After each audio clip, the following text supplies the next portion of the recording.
वो prime minister बना है पाकिस्तान का। डूबते जहाज का कप्तान बना रहे हो। तो क्या करोगे? जल्दी डुबाएंगे। क्या चेंज करोगे? उसका देश ही चेंज करेंगे। दो देश पाकिस्तान और इंडिया एक ही टाइम पे अलग हुए थे। दो नहीं, डेढ़ बोलिए, डेढ़। वो आधा देश प्रगति क्यों नहीं कर पाया? उन लोग की दुनिया ही अलग है। हम लोग को ना बिल्डिंग चाहिए, फैक्ट्री चाहिए, छोटा मोटा चीज उन सबको थोड़ी चाहिए। ताज होटल में आएंगे और उसका जन्नत में जाएंगे। चाइना से हमें दुश्मनी करनी चाहिए कि दोस्ती? कि दुश्मनी कर कहाँ रहे हम लोग चाइना से? कौन सा घर है जहाँ चाइनीज सामान नहीं है? यूक्रेन और रशिया जो चल रहा है, इंडिया ने रशिया का साथ दिया। खुल के कहते हैं रसिया के दिया था, यूक्रेन का साथ देंगे हम? रसिया ने भी हमारा साथ दिया है। दुनिया उस लेवल पे कि जहाँ पे वर्ल्ड वॉर 3 वगैरह नहीं होगा। थर्ड वर्ल्ड वॉर कब होगा ये पता नहीं, लेकिन फोर्थ वर्ल्ड वॉर हम लोग पत्थर और लाठियों से लड़ेंगे। वॉर गलत है, लोग मरते हैं। कुछ लोग बात से सुनबे नहीं करते, लात देना ही पड़ता है। सेना में आपको भी जाना था ना? आज अगर मौका मिल जाए आज चले जाए, सब चीज छोड़ छाड़ के। क्यों ऐसे? दिल लगा चुड़ैल से तो परी किस काम। आज आप इतने बच्चों को पढ़ाते हो, सबसे बड़े चैलेंजेस क्या दिखते हैं आपको? जो बच्चे आ रहे होते हैं ना, वो ग्रेजुएशन तो कर लिए बट स्टैंडर्ड ग्रेजुएशन का नहीं है। कोचिंग माफिया है। तो मेरे भी लड़ाई भी इसी बात की थी कि भाई आप क्यों फीस बढ़ा रहे हो? डांटे उटे, लड़ाई झगड़ा हुआ, ऑफिसों में बम लगा के उड़ा दिया। बिहार में क्या है, आज तक क्यों ऐसी कहानियां अभी भी आती है? एक हफ्ते पहले की बात बता रहे हैं। 19 साल का बच्चा आइसक्रीम बेच रहा था। एक आदमी आया, आइसक्रीम दे, कहा भैया पैसा दीजिए। तो हमरा से पैसा मांगेगा, मुंह में गोली बंदूक घुसाया और गोली मार दिया। आज बच्चा क्या करे जिससे वो पैसे कमा सकता है, आगे बढ़ सकता है? लोग अपने सपने पूरे करने के लिए बहुत सैक्रिफाइसेस करते हैं। अपना घर छोड़ के एक नई सिटी में जाते हैं, पढ़ने के लिए या बेटर अपॉर्चुनिटीज के लिए। बट नया घर सेट करना ना इतना इजी नहीं होता। इसीलिए शिफ्टिंग के लिए सिर्फ लॉजिस्टिक्स नहीं, एक ट्रस्टेड पार्टनर चाहिए। पोर्टर देता है 100% डैमेज फ्री शिफ्टिंग की गारंटी, वरना 5 लाख रुपए तक वापस। उनकी मल्टी लेयर पैकेजिंग और कन्वीनियंट बुकिंग स्लॉट्स शिफ्टिंग को इजी बना देते हैं। तो अब चाहे आपको इंटरसिटी या इंट्रासिटी शिफ्ट करना हो, तो पोर्टर के साथ लगी सेफ्टी की शर्त। और जब ट्रस्ट की बात हो रही हो, तो एक ऐसे टीचर का नाम जरूर आता है जिन पर लाखों स्टूडेंट्स ट्रस्ट करते हैं, जिन्होंने स्टूडेंट्स को सिर्फ पढ़ाया नहीं बल्कि लाइफ में एक डायरेक्शन दिए। हमारे आज के गेस्ट हैं खान सर। आज के एपिसोड में हम जानेंगे चाइना हमसे इतना आगे क्यों है, पाकिस्तान आज तक इतना पीछे क्यों है, यूएस पाकिस्तान को सपोर्ट क्यों कर रहा है, इंडियन एजुकेशन में सुधार कैसे ला सकते हैं, हमारे देश के किसान आगे कैसे बढ़ सकते हैं, और क्या इंग्लिश लैंग्वेज ने हमें बैकवर्ड बना दिया है। इन सारे सवालों के जवाब आज के पॉडकास्ट में मिलेंगे। So enjoy this episode and watch it till the and.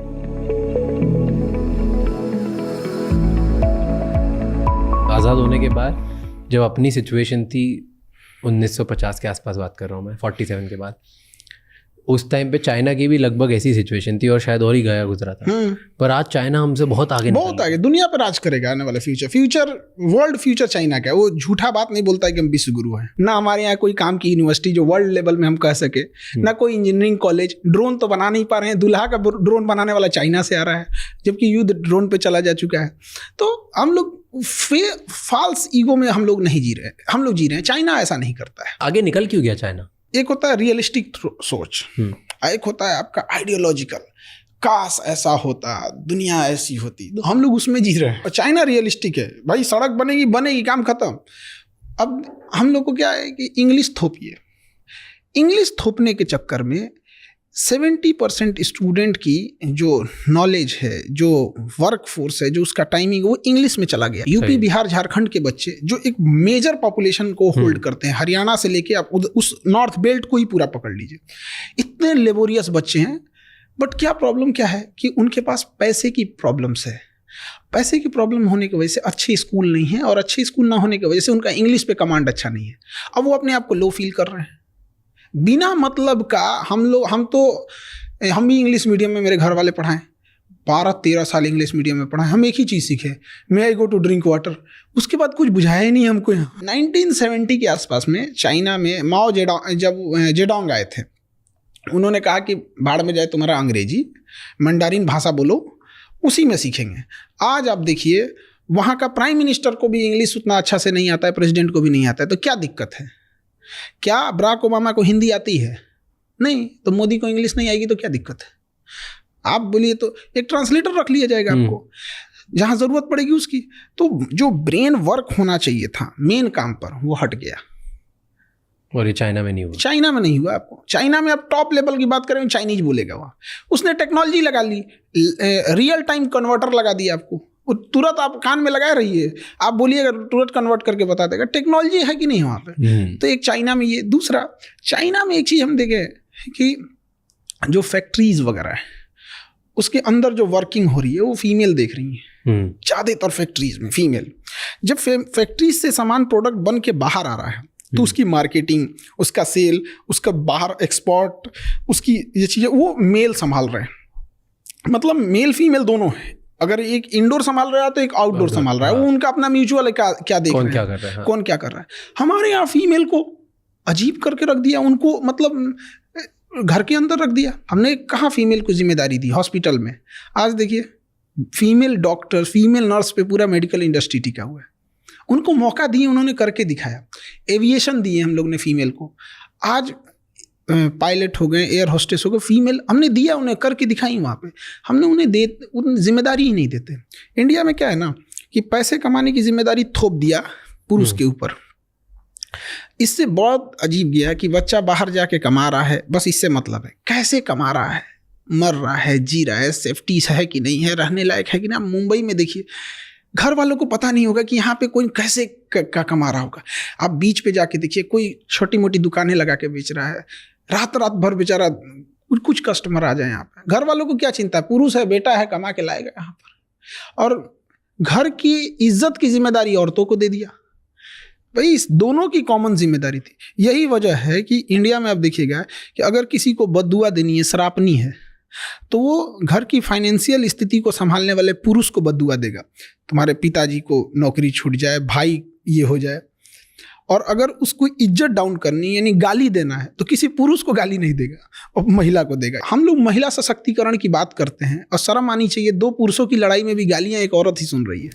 वो कहाँ से सशक्तिकरण हो? जिस लड़ाई में वो है भी नहीं उसमें भी उसको गाली दे रहा है सब। तो चाइना में ये सब नहीं है। वहाँ पे फीमेल पार्टिसिपेशन भी बहुत अच्छा है। वहाँ के स्टूडेंट्स में कुछ अलग है? वहाँ पे स्टूडेंट्स यूनिवर्सिटीज या एजुकेशन वहाँ कोचिंग नहीं है, वहाँ कोचिंग वगैरह नहीं। रियली? वहाँ गवर्नमेंट स्कूलिंग सिस्टम एक, वन नेशन वन एजुकेशन। हमारे यहाँ वन नेशन वन इलेक्शन बोला जा रहा है। कभी एजुकेशन पे भी बात कर लो यार। अच्छा, हम लोग की क्या जरूरत है? हम लोग खुद अपने आप से पूछते हैं कभी कभी हम लोग की जरूरत क्या है कोचिंग वालों की? क्योंकि स्कूल ने अच्छा नहीं पढ़ाया है। अदरवाइज में तभी तो आया है मेरे पास। ऐसा भी तो हो सकता है जैसे स्कूल में उसने पढ़ाई कंप्लीट कर दी, कॉलेज कंप्लीट कर दिया, तब हमारे पास आया। ऐसा भी तो हो सकता था कि हमने पढ़ा दिया फिर वो स्कूल में जाए। हम लोग पढ़ा देंगे ना तो स्कूल के वालों को कह के निकलिए, अब आप लोग निकलिए, बहुत पीछे हैं लोग। तो स्कूलिंग सिस्टम अगर अच्छी होती हम लोग की ज़रूरत ही नहीं पड़ती। चाइना में एजुकेशन सिस्टम एक जैसा है, इंडिया में भी अमीर हो या गरीब पढ़ाई एक जैसी होनी चाहिए, मेडिकल एक जैसा होना चाहिए। बट यही दुर्भाग्य है इंडिया में, अमीर की पढ़ाई अलग है, गरीब की पढ़ाई अलग है।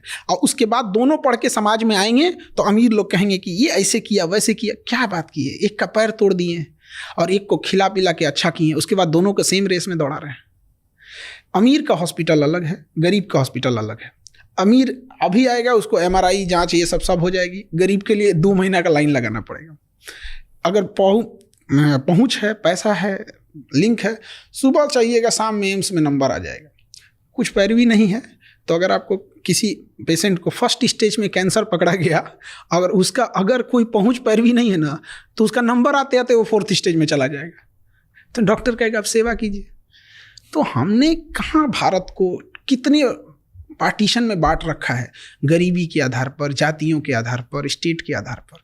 समझ में नहीं आता इसको, मतलब कहाँ से इसको सुधारा जाए। तो जैसे 2021 में चाइना के प्रेसिडेंट ने, मैं देख रहा था, शायद प्राइवेट ट्यूटरिंग बैन कर दी थी। इंडिया में भी अगर ऐसा हो जाए तो फिर वहाँ पे एक मजबूरी है कि वो ये सिस्टम वहाँ पे थोड़ा सा अलग है, क्योंकि हम लोग डेमोक्रेसी में हैं, वो लोग डेमोक्रेसी नहीं है, वो साम्यवादी है, कम्युनिस्ट हैं।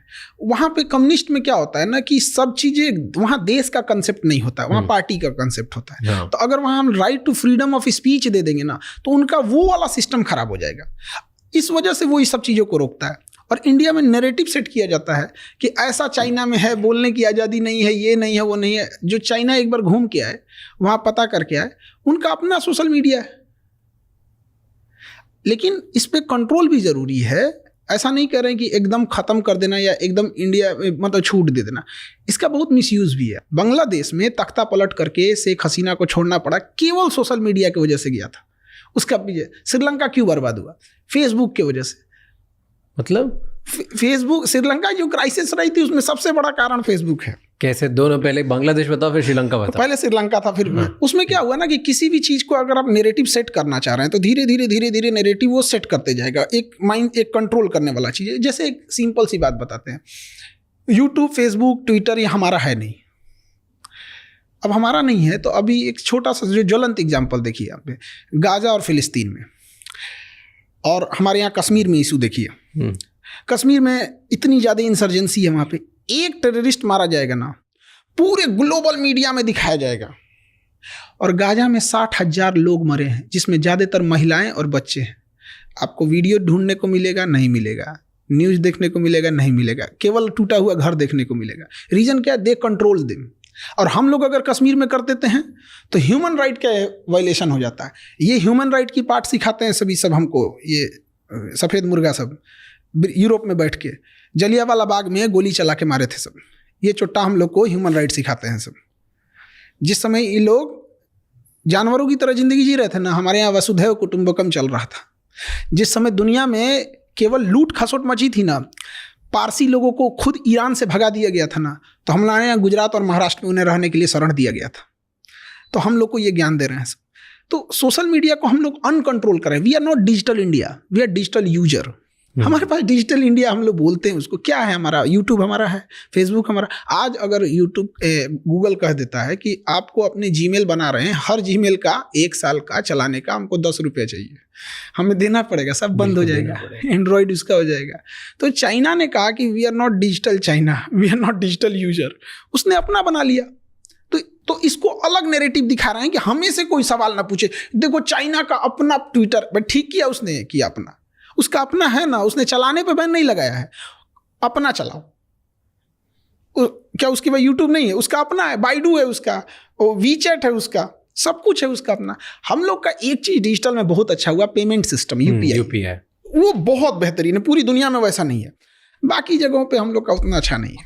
तो श्रीलंका में क्या हुआ? श्रीलंका में कम्युनल राइट्स को बहुत बढ़ावा दिया गया फेसबुक ने। बहुत ज़्यादा धार्मिक चीज़ों को बढ़ा के दिखाया, जिस वजह से अनस्टेबिलिटी आने लगी थी वहाँ पे, और एंटी गवर्नमेंट, एंटी एस्टेब्लिश भावनाएं बहुत भड़कने लगी थी, श्रीलंका को तबाह करने लगा। और इसी बीच में जब इकोनॉमिकल क्राइसिस आती है और पहले से एंटी एस्टेब्लिशमेंट माइंडसेट है, तो फिर पूरा सिस्टम कोलैप्स कर जाता है।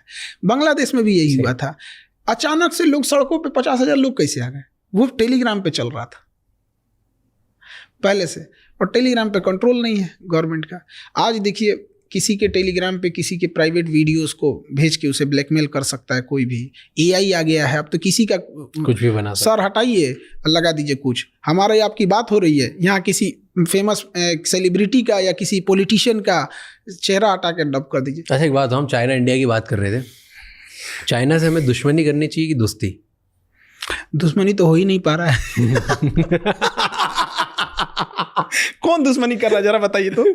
चाइना हमारे एरिया में घुस जा रहा है। हमारे यहाँ के मिनिस्टर बोलते हैं कि मार्किंग अच्छे से नहीं है ना, इसलिए घुस गया है। क्या बेवकूफी है। हाँ, दुश्मनी कहाँ कर पा रहे हैं हम लोग? तो बस फेस वॉश कर रहे हैं कि नहीं, ऐसा नहीं होना चाहिए। अक्साई चीन हमारा है। हम लोग पीओके के मामले में हम लोग शेर हो जाते हैं। सीओके जो चाइना को ऑक्युपाई किया है, कभी उस पर ठीक से चर्चा नहीं हो पाती है। सेला टनल का उद्घाटन करने जाते हैं, चाइना विरोध कर देता है।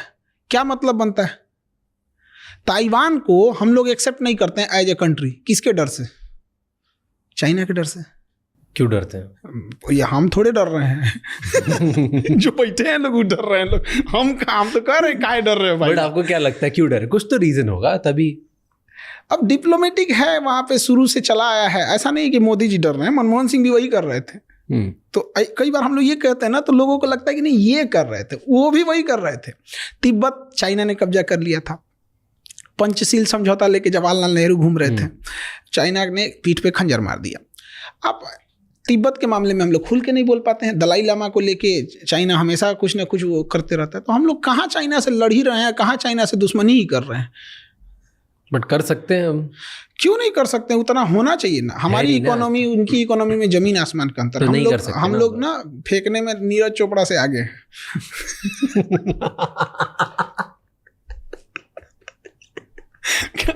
फेंकने में अगर ओलंपिक में बांसबाजी में होता ना तो गोल्ड मेडल हम ही लोग का रहता है। वो कोई छीन ही नहीं सकता था, आदमी टेंशन फ्री रहता। चल भाई ओलंपिक में एक तो अपना फिक्स है, हमसे ज्यादा कौन फेंकेगा। अजीब अजीब हाल है, इकोनॉमी की हालत दुर्दशा है। इंडस्ट्रियलाइजेशन अब कहाँ चला गया किसी को मतलब ही नहीं होती है। जीएसटी का कोई और छोर नहीं है, किस चीज़ पे लगा दिया जाएगा जीएसटी का। अब देखिए मेडिकल इंडस्ट्रीज की बात कीजिए, हमारे यहाँ पता नहीं क्या कर रहा है सब इंजीनियर सब, इतना पढ़ लिख के कहाँ खप जाता है सब पता ही नहीं चलता है। MRI machine, CT scan machine Germany से आ रही है, नहीं बनती इंडिया में, और आज़ादी के इतने साल बाद। तो चलिए हर चीज़ में हम आगे नहीं हो सकते हैं। बेशर्मी कहाँ होती है, अगर कोई हॉस्पिटल वाला उस MRI या CT स्कैन मशीन को मंगा रहा है तो उस पर गवर्नमेंट चढ़ जाती है, मंगाया क्या रे, इंपोर्ट ड्यूटी दे। क्या बेशर्मी है। कोई MRI किस लिए मंगाएगा? बड़ी बीमारी के लिए। CT स्कैन MRI खांसी या बुखार के लिए नहीं होता है। कोई जा रहा है वहाँ पे तो मतलब इट मीन्स उसको सस्पिशियन है बड़ी बीमारी का है। उस पर क्या जरूरत है भैया आपको इंपोर्ट ड्यूटी लगाने की? वो तो आपको अपनी बेशर्मी छुपा रहे हैं। आप इंडिया में बनाओ ना। स्टार्टअप इंडिया मतलब कौन सी गिलास और चम्मच छुरी कांचा बनाएंगे? स्टार्टअप इंडिया इसका मतलब होता है, ये कहाँ बनेगा? उस पर इंपोर्ट ड्यूटी कहीं से बनता है मतलब? तो बेशर्मी हो गई ये तो। बट इसलिए करते हैं ना इंपोर्ट ड्यूटी की, अगर इंपोर्ट ड्यूटी लगाएंगे तो लोग कम बुलवाएंगे, उसकी वजह से कोई यहाँ का इंसान सस्ती चीज़ बनाने की अच्छा कम आएगा MRI मशीन, तो कम आने की वजह से चीज़ें कम होंगी, नुकसान ज़्यादा है हमको। बट प्रॉब्लम्स तो, बीमारियां तो बढ़ रही हैं। तो जो MRI किसी को 1000 रुपये में होना चाहिए आज 5000 7000 लगता है, जिस वजह से एक बड़ा हिस्सा जिसकी मंथली इनकम 8000 10000 है वो MRI कराएगा ही नहीं कराएगा।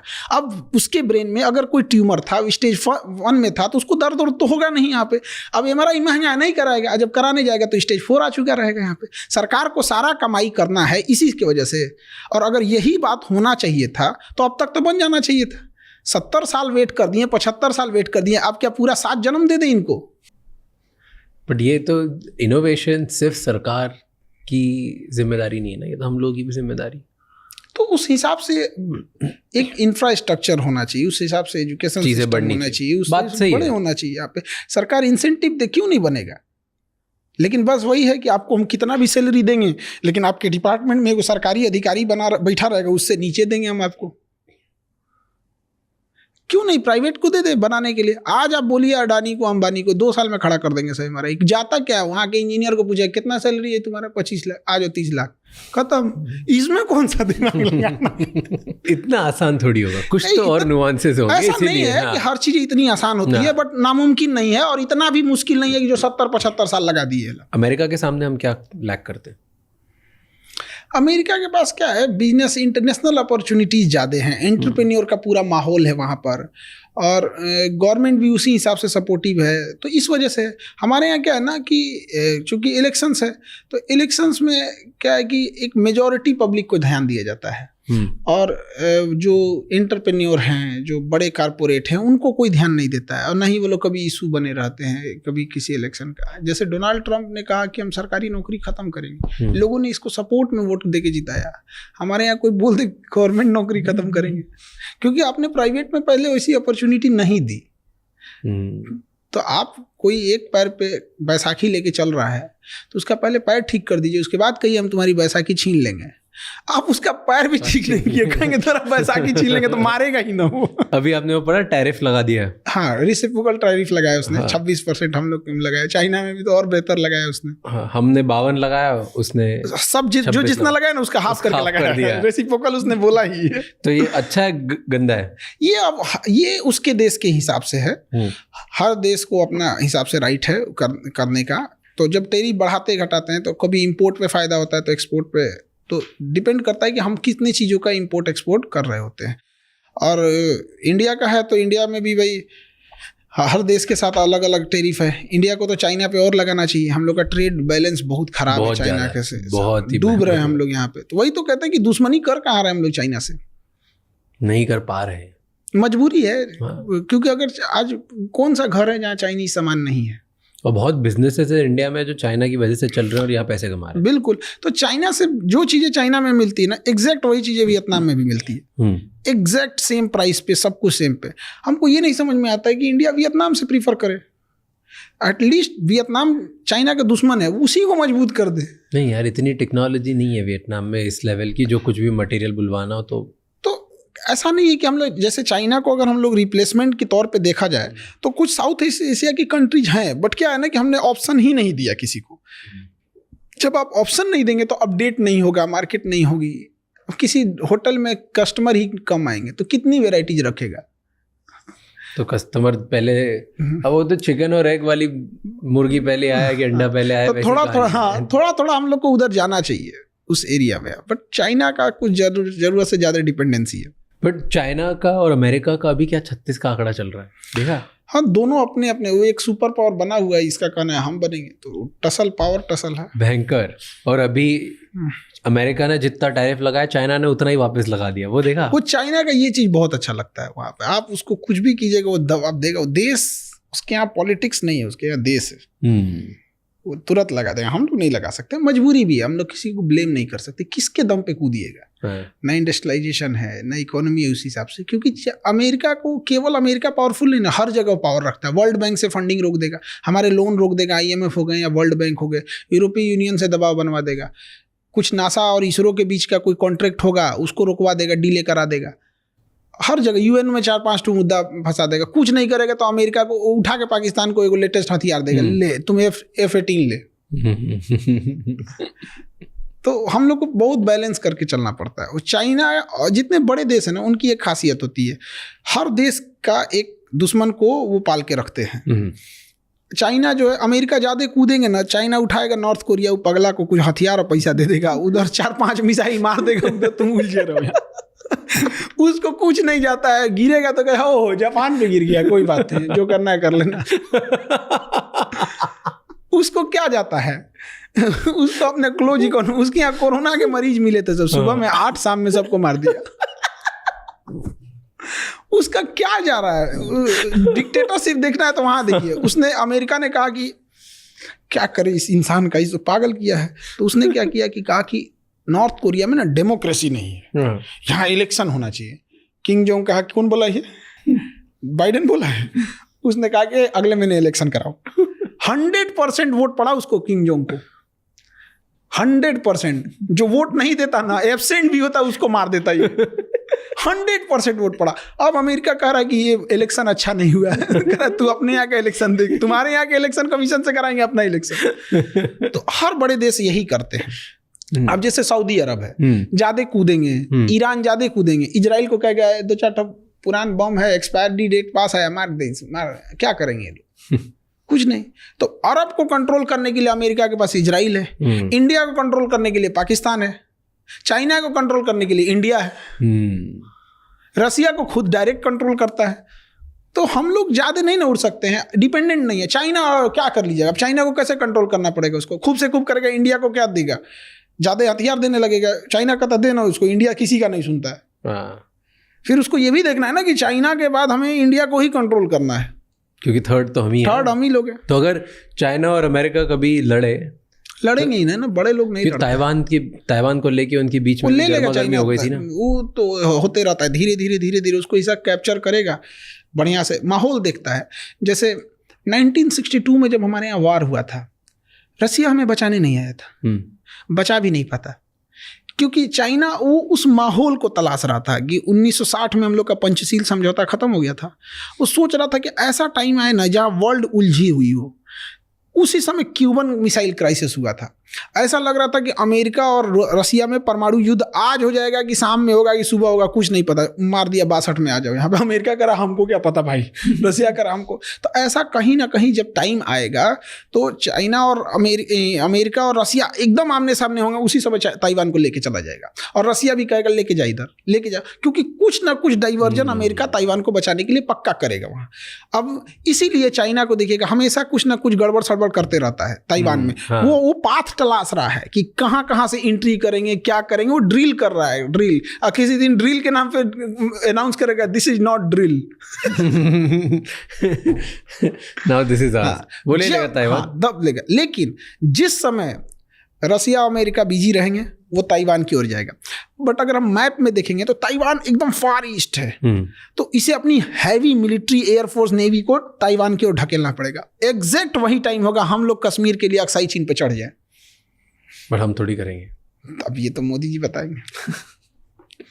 पर हम नहीं करेंगे ना, क्योंकि यही खराबी लगती है।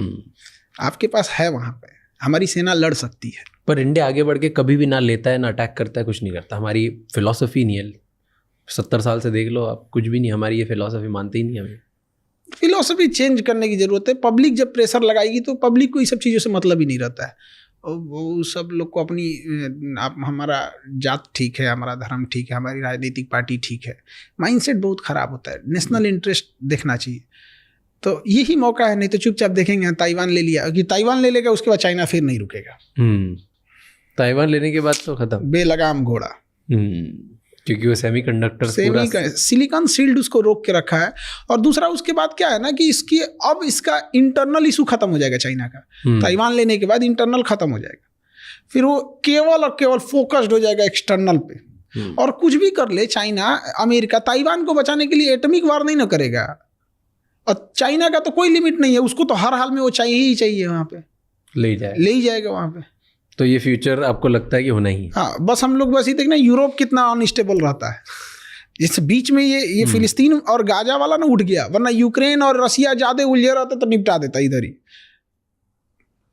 यूक्रेन और रशिया जो चल रहा है उसमें आपको लगता है कि इंडिया ने चुप रह के रशिया का साथ दिया? तो हम खुल के कहते हैं रसिया के दिया था, यूक्रेन का साथ देंगे हम? क्या किया हमारे लिए? बिना मतलब का आएंगे साथ, कोई नहीं, सूरजमुखी का फूल भेज दिए, 2-4 को रिफाइन तेल भेज दिए तो हम आपका साथ दे देंगे।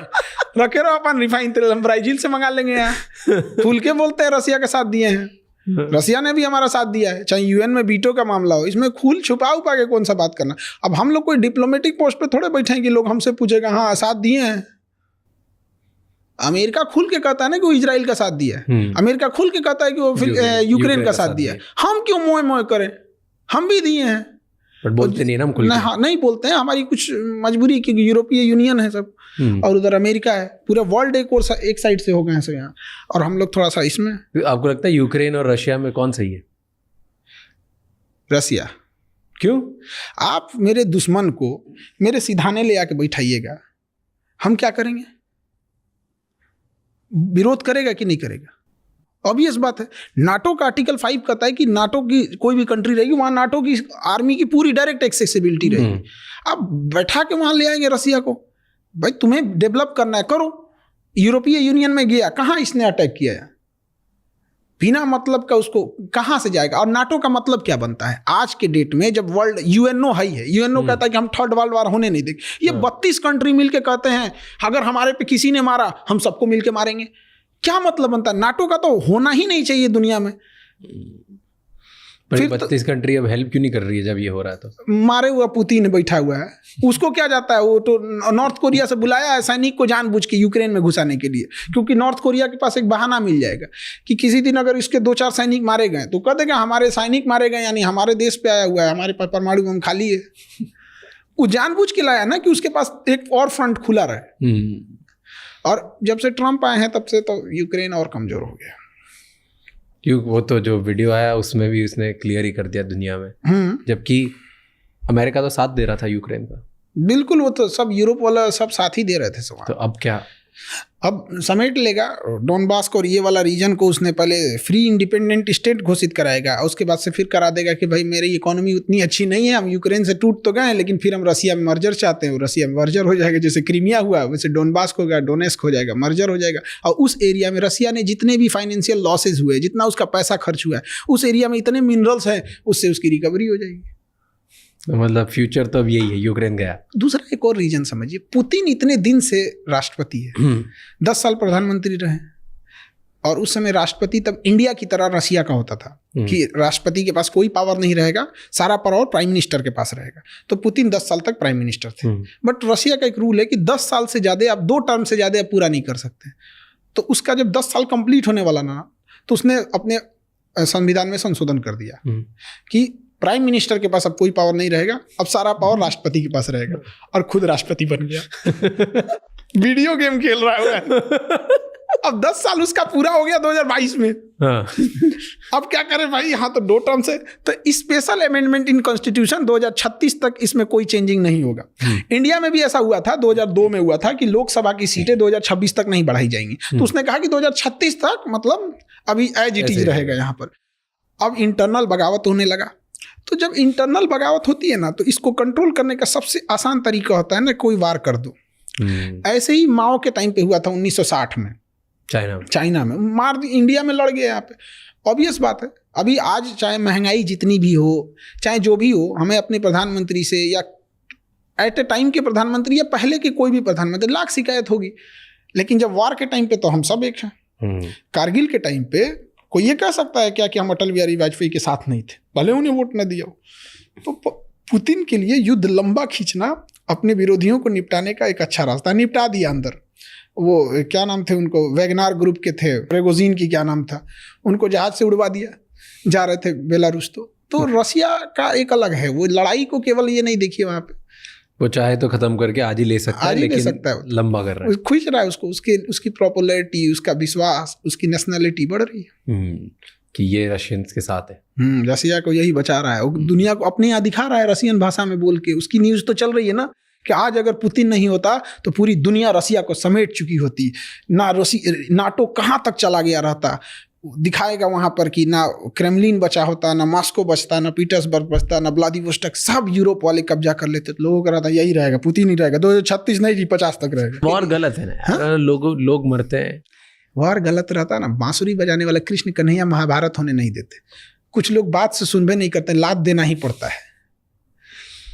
आप 32 देशों के ग्रुप, जिसमें एटॉमिक पावर 3 के पास है, ब्रिटेन के पास है, फ्रांस के पास है, अमेरिका के पास है, पावर में सबसे ज़्यादा, लॉबी सबसे ज़्यादा, टेक्नोलॉजी सबसे ज़्यादा, हथियार सबसे ज़्यादा, यूएन में पहुंच सबसे ज़्यादा, इसके बावजूद ही 32 मिल के एक साथ रहेंगे और कहेंगे कि हमें कोई मारेगा, हम 32 मिल के मारेंगे। सद्दाम हुसैन को पूरा उड़ा दिया, सब लीबिया को पूरा उड़ा दिया, यमन को पूरा उड़ा दिया, सीरिया को पूरा उड़ा दिया।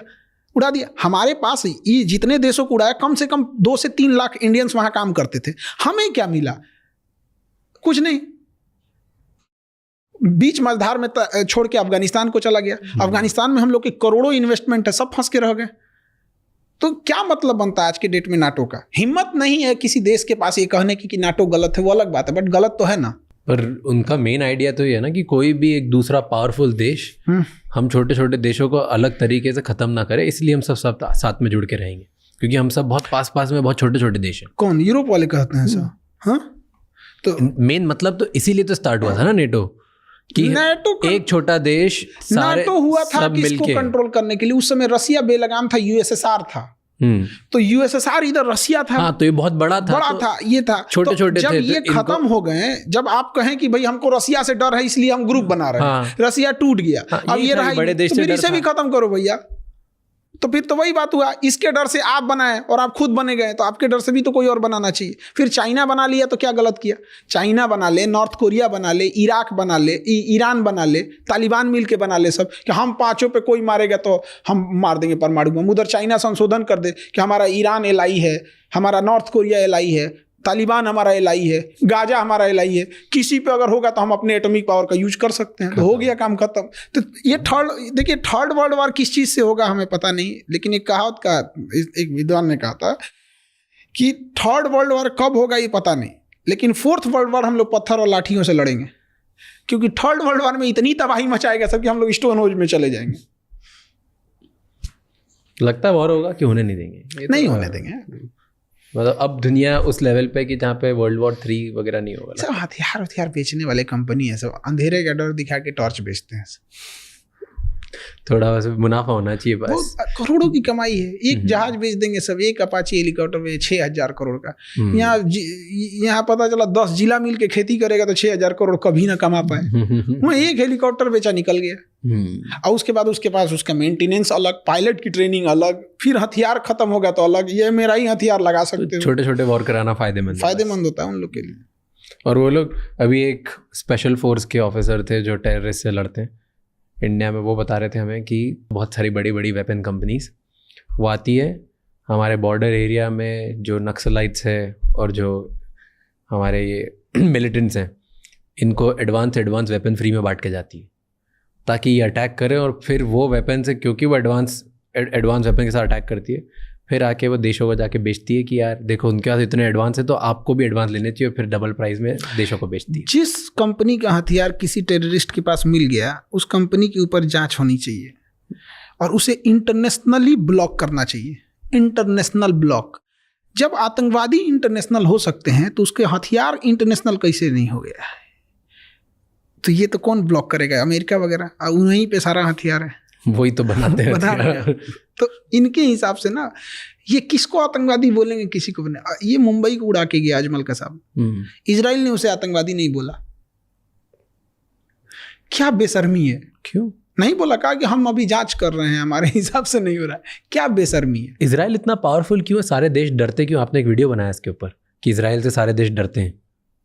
वहां के देश डरते हैं जहाँ खर न पतवार या ऋण प्रधान, एक कहावत कहा जाता है। उन सबको आता क्या है? अरब वालों को खजूर, ऊंट, तेल खत्म, खेल खत्म। वहां पे लड़ सकते हैं। वहां पे क्या जा रहा है? जिससे लड़ रहा है, अब देखिए सीरिया में कोई राष्ट्रपति नहीं है, उठ के गोलान हाइट कब्जा कर लिया।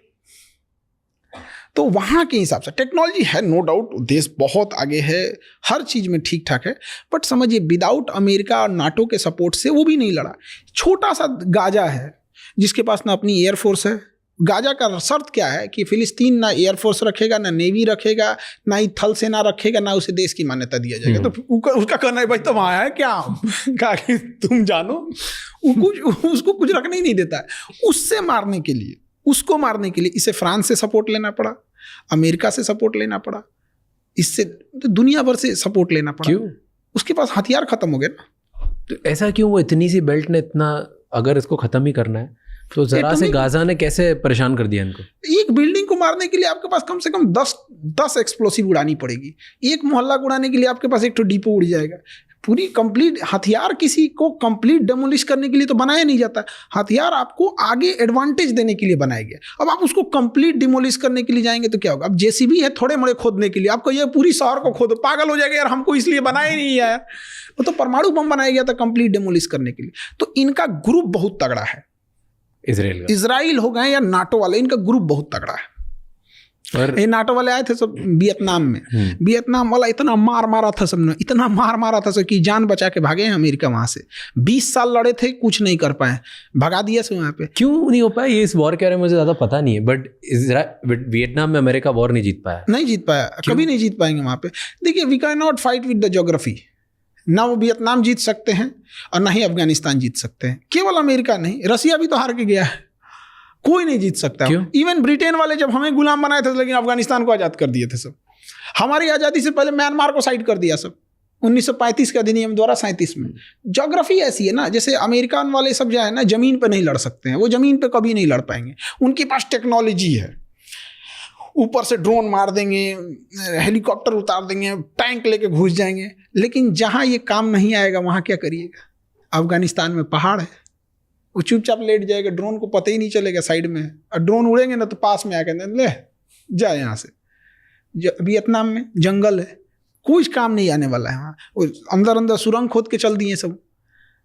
तो ज़मीन पे वो नहीं लड़ सकता है, यही है। और ज़मीन पे प्लेन अगर एरिया है तो लड़ लेगा। इराक खाली मिला था, लड़ लिया। अफगानिस्तान 20 साल लड़े थे, वापस गए भी तो इज्जत से नहीं गए। उसने कहा कि 10 दिन का नहीं, हम तुम्हें केवल 5 दिन का टाइम देते हैं, सोचिए। सब छोड़ छुड़ा के चले भागो। आज जिस दिन जा रहा था ना, उस दिन भी मार दिया सब तालिबान वाले, उस दिन भी। हमारा अफगानिस्तान से अच्छा रिलेशन है, बट तालिबान से नहीं। तालिबान से तो रिलेशन ही नहीं है, बट नो डाउट इंडिया और अफगानिस्तान बहुत बहुत अच्छा रिलेशन है। हम लोग के मैच जीतने पे अफगानिस्तान वाले खुश हो जाते हैं। पर तालिबान के साथ अभी क्या हो रहा है रिलेशनशिप? अभी तो कोई रिलेशन ही स्टार्ट नहीं है, बट इंडिया को कुछ ना कुछ सोचना पड़ेगा। आपने खुला मैदान छोड़ दिया, वहां से चाइना घुस जाएगा। इलेक्शन कराना चाहिए उन्हें। अगर इलेक्शन के बाद अगर गवर्नमेंट जीत जाती है तो एक बहाना रहता है कि भाई I support the elected government. क्योंकि अफगानिस्तान का है ना यहाँ पे, उसको उसका नाम चेंज कर देंगे सब, वो सब अपना। तो गवर्नमेंट को सोचना चाहिए, क्योंकि अफगानिस्तान हमारे लिए बहुत अच्छा चीज़ है। क्योंकि मेरे दुश्मन का दुश्मन मेरा दोस्त, हमारा दुश्मन पाकिस्तान है, उसका दुश्मन अफगानिस्तान है, उसको सपोर्ट करना। हमें अफगानिस्तान खुला नहीं छोड़ना चाहिए। अफगानिस्तान से तो बहुत लोग अभी भाग रहे हैं। करेंगे क्या बेचारे वो लोग, मरेंगे वहाँ। तो वहाँ पर तभी मैं लंदन में था, और जहाँ पर टैक्सी ड्राइवर था मेरे साथ, वो अफगानी था, और वो बता रहा था कि अफ़गानिस्तान में कैसा रैकेट चलता है लंदन आने के लिए। तो अफ़गानी लोग पाकिस्तान जाते हैं फ़र्जी डॉक्यूमेंट बना के, वहाँ पैसे खिला के, बहुत आसान है जाना। फिर पाकिस्तान से किसी ना किसी तरफ डॉक्यूमेंट बनाते हैं, पासपोर्ट बनवाते हैं, जिससे वो टूरिस्ट वीज़ा पे लंदन आते हैं, क्योंकि पाकिस्तान से या स्टूडेंट वीज़ा पे। लंदन में इनकी ही एक एजेंसी है जो इन लोगों को डॉक्यूमेंट देती कि यहाँ इनको पढ़ाने के लिए बुला रहे हैं। पढ़ाई के पेपर दे के वो पहुँच जाते हैं, जैसे उधर वहाँ पहुँच के पासपोर्ट फाड़ के फेंक के घूम जाते हैं।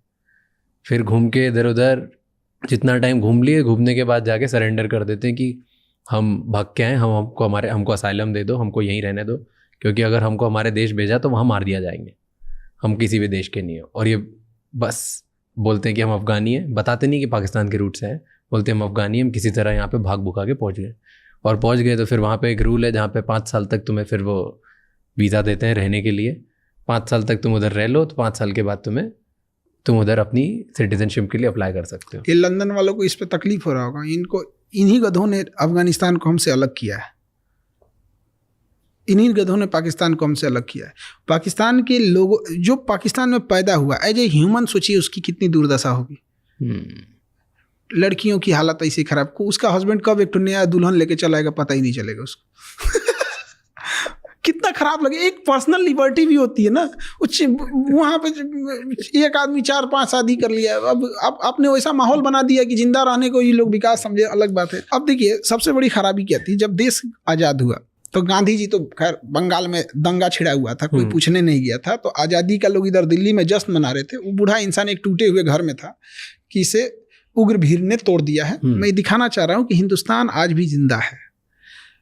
तो वहाँ लोग भले गाली देते हैं, जिसकी औकात अपने गांव के मुखिया से लड़ने की नहीं है, जिसकी औकात एक विधायक से लड़ने की नहीं है, वो उस गांधी पे आवाज़ उठाता है जो गुलाम देश में इंग्लैंड की महारानी से लड़ा था।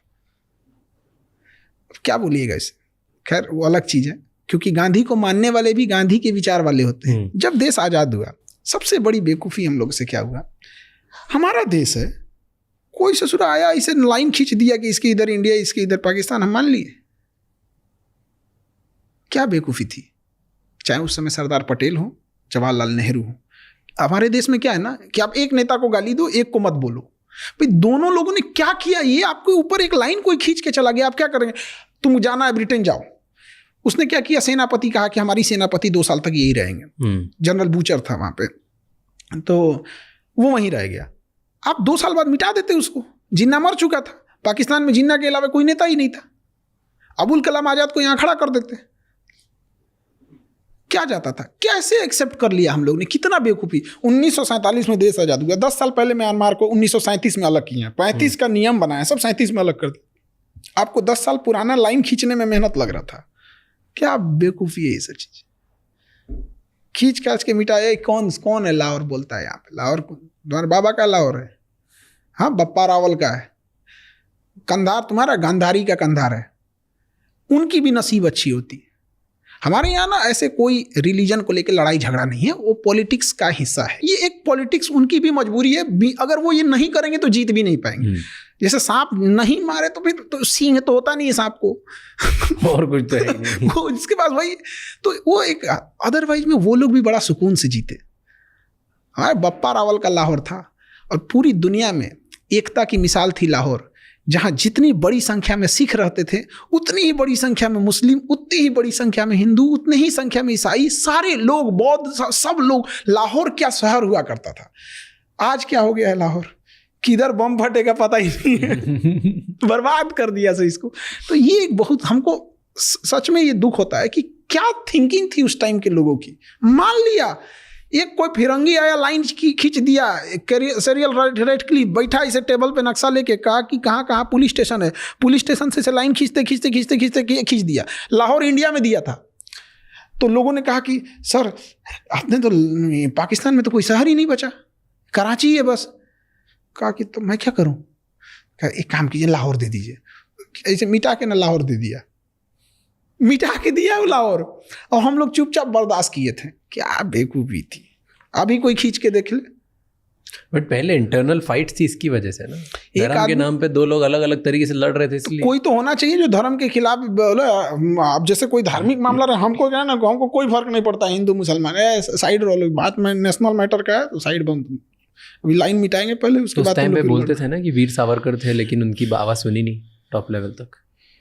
सुनाने लायक पोजीशन पे भी तो मतलब, अब देखिए वीर सावरकर ने लड़ाई लड़ी थी, बट एक जिस लेवल पे सुभाष चंद्र बोस गए, उस लेवल पे बात ले जाना चाहिए था। सावरकर जी ने पूरा प्रयास किया था अपने हिसाब से, सब लोग ने अपना अपना योगदान दिया, लेकिन उसका क्या फायदा मिला हमको कि हमसे म्यांमार तोड़ दिया, हमसे बांग्लादेश तोड़ दिया, हमसे पाकिस्तान तोड़ दिया, हमसे अफगानिस्तान तोड़ दिया। ये वही हुआ कि हम अपने पथरी का इलाज कराने हॉस्पिटल में गए और हमको बचा तो लिया, लेकिन हमारा दोनों हाथ पर काट दिया। ये भाई क्या करेंगे हम लेके। पथरी का इलाज करना था, कर तुम पथरी सही कर भाई, तेरे को आजादी देनी था, आजाद कर, भाग यहाँ से।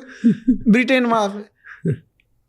तो ये आपको लगता है ब्रिटेन की चाल थी कि हमारी इंटरनल पॉलिटिक्स? ब्रिटेन क्योंकि इंटरनल पॉलिटिक्स नहीं, ब्रिटेन का था, 100% ब्रिटेन का था। एक्चुअल में क्या होता है ना कि जब हम किसी से आज़ादी मांगते हैं ना, उसके कुछ साल बाद जो नेशनलिस्ट होते हैं ना, उस आज़ादी की कीमत वसूलते हैं कि तुमने जलियांवाला बाग किया था, तुमने हमसे इतना सोना ले गए, हमसे ये ले गए। तो ब्रिटेन को ये डर सा मारा था, यार ये सब मांगेगा सब हमसे, और फिर ये महारानी का ताज ले जाएगा सब, नहीं देंगे ना तो महारानी संहिते उठा ले जाएगा सब। उसने देखा कि भाई इसको क्या करें हम। तो सपोज कीजिए कि हम किसी के घर से कोई चोरी करके ले जा रहे हैं, मेरे पीछे वो दौड़ गया है, तो कुछ ना कुछ देर में तो हमको पकड़ लेगा। उसका पैर तोड़ देते हैं मार के, तू दौड़ेगा ही नहीं, आएगा नहीं। पैर तोड़ने के लिए उसने कहा ना कि एक काम करते हैं, यहाँ लड़ाओ, ऐसा ना। पहली बार जमीन का विभाजन धर्म के आधार पर कर दिया। उधर म्यांमार में बौद्ध ज्यादा रख दिया, इधर मुस्लिम ज्यादा रख दिया, लड़ो, तोड़ दिया पैर।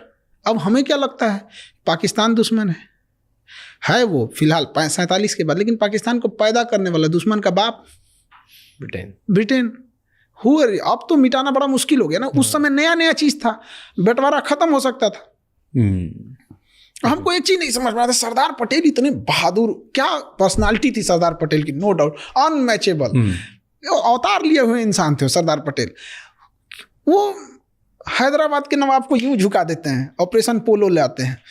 ये जूनागढ़ का नवाब था, वो कह रहा था हम इंडिया में मिलेंगे ही नहीं, उसको भगा दिए यहाँ से। तो जिन्ना ने कहा कि भाई तुम्हारे पास तो बहुत पैसा, आ जाओ यहाँ पे। तो कहा ठीक है आ जाते हैं। जिन्ना ने जहाज भेजा, पानी वाली जहाज। सरदार पटेल ने, तुम्हारी संपत्ति कैसे जाएगी बे, यहीं रहेगी, तुम्हारे बाप की है। तो वो जूनागढ़ का नवाब केवल 1200 कुत्ता लेके गया था, उसको कुत्ता पालने का शौक था।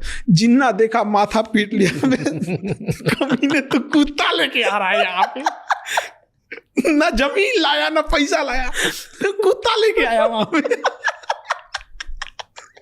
सरदार पटेल ने नॉर्थ इंडिया पे उतना ध्यान नहीं दिया। कश्मीर इशू में सरदार पटेल और जवाहरलाल नेहरू, तो नेहरू ज्यादा आगे इन फ्रंट पे थे, और उसका सबसे बड़ा कारण था जनरल बूचर। जनरल बूचर ने कहा कि सेनापति हमारा नहीं था, वो ब्रिटेन का था। उसने कहा कि जब तक हरी सिंह साइन करके नहीं देंगे हम करेंगे नहीं। हरी सिंह को नौटंकी पता नहीं किसने दे दिया कि अपना स्विट्जरलैंड बनाएंगे। पूरा खानदान लुट गया हरी सिंह का, बता नहीं सकते हैं इनके घर से किनको उठा के ले गए थे सब। अब हम लोग भी नहीं बोलते हैं कि चलो भैया, सबकी रेस्पेक्ट की बात होती है। लास्ट में देखें ना कि कौन कौन रिश्तेदार तब साइन किए यहाँ पे। सरदार पटेल ने तो वहां से ना भेजा। सरदार पटेल की बात अलग थी। वो इंसान अगर चाह देते ना, ये लाइन मिटाने का मतलब क्या चाहिए, तो पाकिस्तान वाला मिटाते, अफगानिस्तान वाला भी मिटा देते। देखते कोई नहीं देख रहा है, नॉर्थ इंडिया और भी सेंट्रल एशिया में चलते हैं। गलत हो गया उस टाइम हम लोग से। आपको लगता है वो पीएम बनने थे फर्स्ट? बनने तो चाहिए थे, लेकिन जिंदा रहते तब ना। ये बड़ा अजीब सी बात होती है। सरदार पटेल जी की आकस्मिक मृत्यु 1950 में हो गई थी, और हमारे यहाँ पहला इलेक्शन ही हुआ 1951 में। नहीं, 47 के बाद ही। वो तो प्रोविजनल गवर्नमेंट थी। वो तो प्रोविजनल गवर्नमेंट थी, वो तो वायसराय के अंडर में काम कर रही थी। सेनापति मेरा नहीं, वायसराय मेरा नहीं, तो हम क्या करेंगे ऐसा राजा बन के कि जमीनें मेरे सेना नहीं है। तो किसको बनना था पहला प्रधानमंत्री जो चेंज कर देता इंडिया की?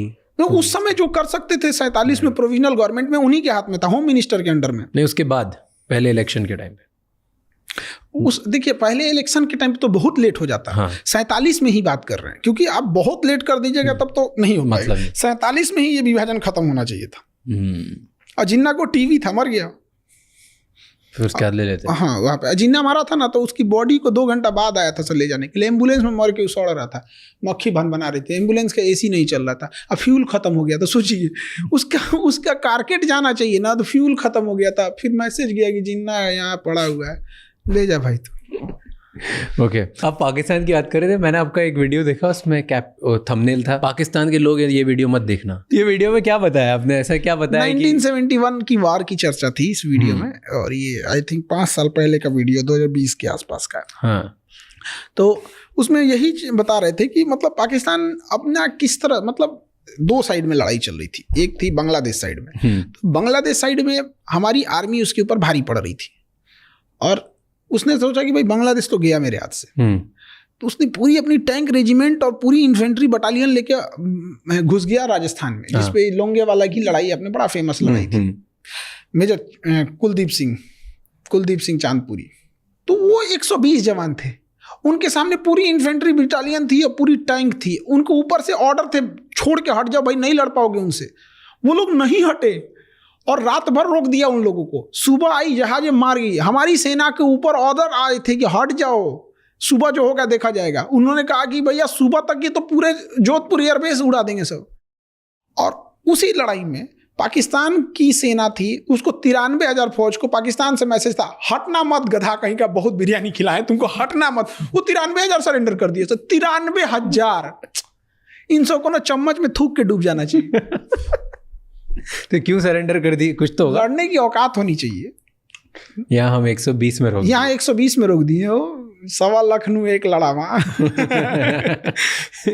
क्यों इनकी नहीं है 93,000? इतने बड़ी, यही तो हमें नहीं समझ में आता है, इतने कैसे जाहिल हो सकते हैं। 93,000 खत्म कर दिए, जबकि इनके पीछे बैक सपोर्ट था ब्रिटेन का, नाटो का, अमेरिका का, सबका बैक सपोर्ट था। अब ये क्या कर सकते हैं? और ये अपने यहाँ अभी भी कहते हैं सरेंडर नहीं हुए थे। यही कहते कि भाई तुम मानोगे हो नहीं कि तुम्हारे यहाँ सरेंडर हुए थे। तो ये बारात में घूमने आए थे 93,000। इनको अमेरिका भी अपनी भेज रहा था ना, शिप सपोर्ट करने के लिए भेजने वाला था पहुंचने से पहले। अमेरिका का तो आधा बेइज्जती पाकिस्तान कराया। उसने पैटर्न टैंक भेजा अमेरिका ने पाकिस्तान को कि अनविंसिबल टैंक है, इसे कोई नहीं उड़ा सकता है। आरसीएल गन से बीर अब्दुल्ला भी उड़ा दिए। अमेरिका का टैंक का ऑर्डर खत्म हो गया। पाकिस्तान, अमेरिका ने कहा कि चोटा तुमको हम नहीं देंगे, टैंक से ज्यादा चलाने वाला मायने रखना चाहिए। अमेरिका ने एक पनडुब्बी दिया, PNS गाजी नाम था उसका। कहा कि इसको कोई नहीं डुबा सकता। उसको हमारा एक जहाज डुबाया, जो जहाज खराब हो गया था, लंगर में था, मेंटेनेंस चल रहा था। INS राजपूत मार के गिरा दिया गाजी को।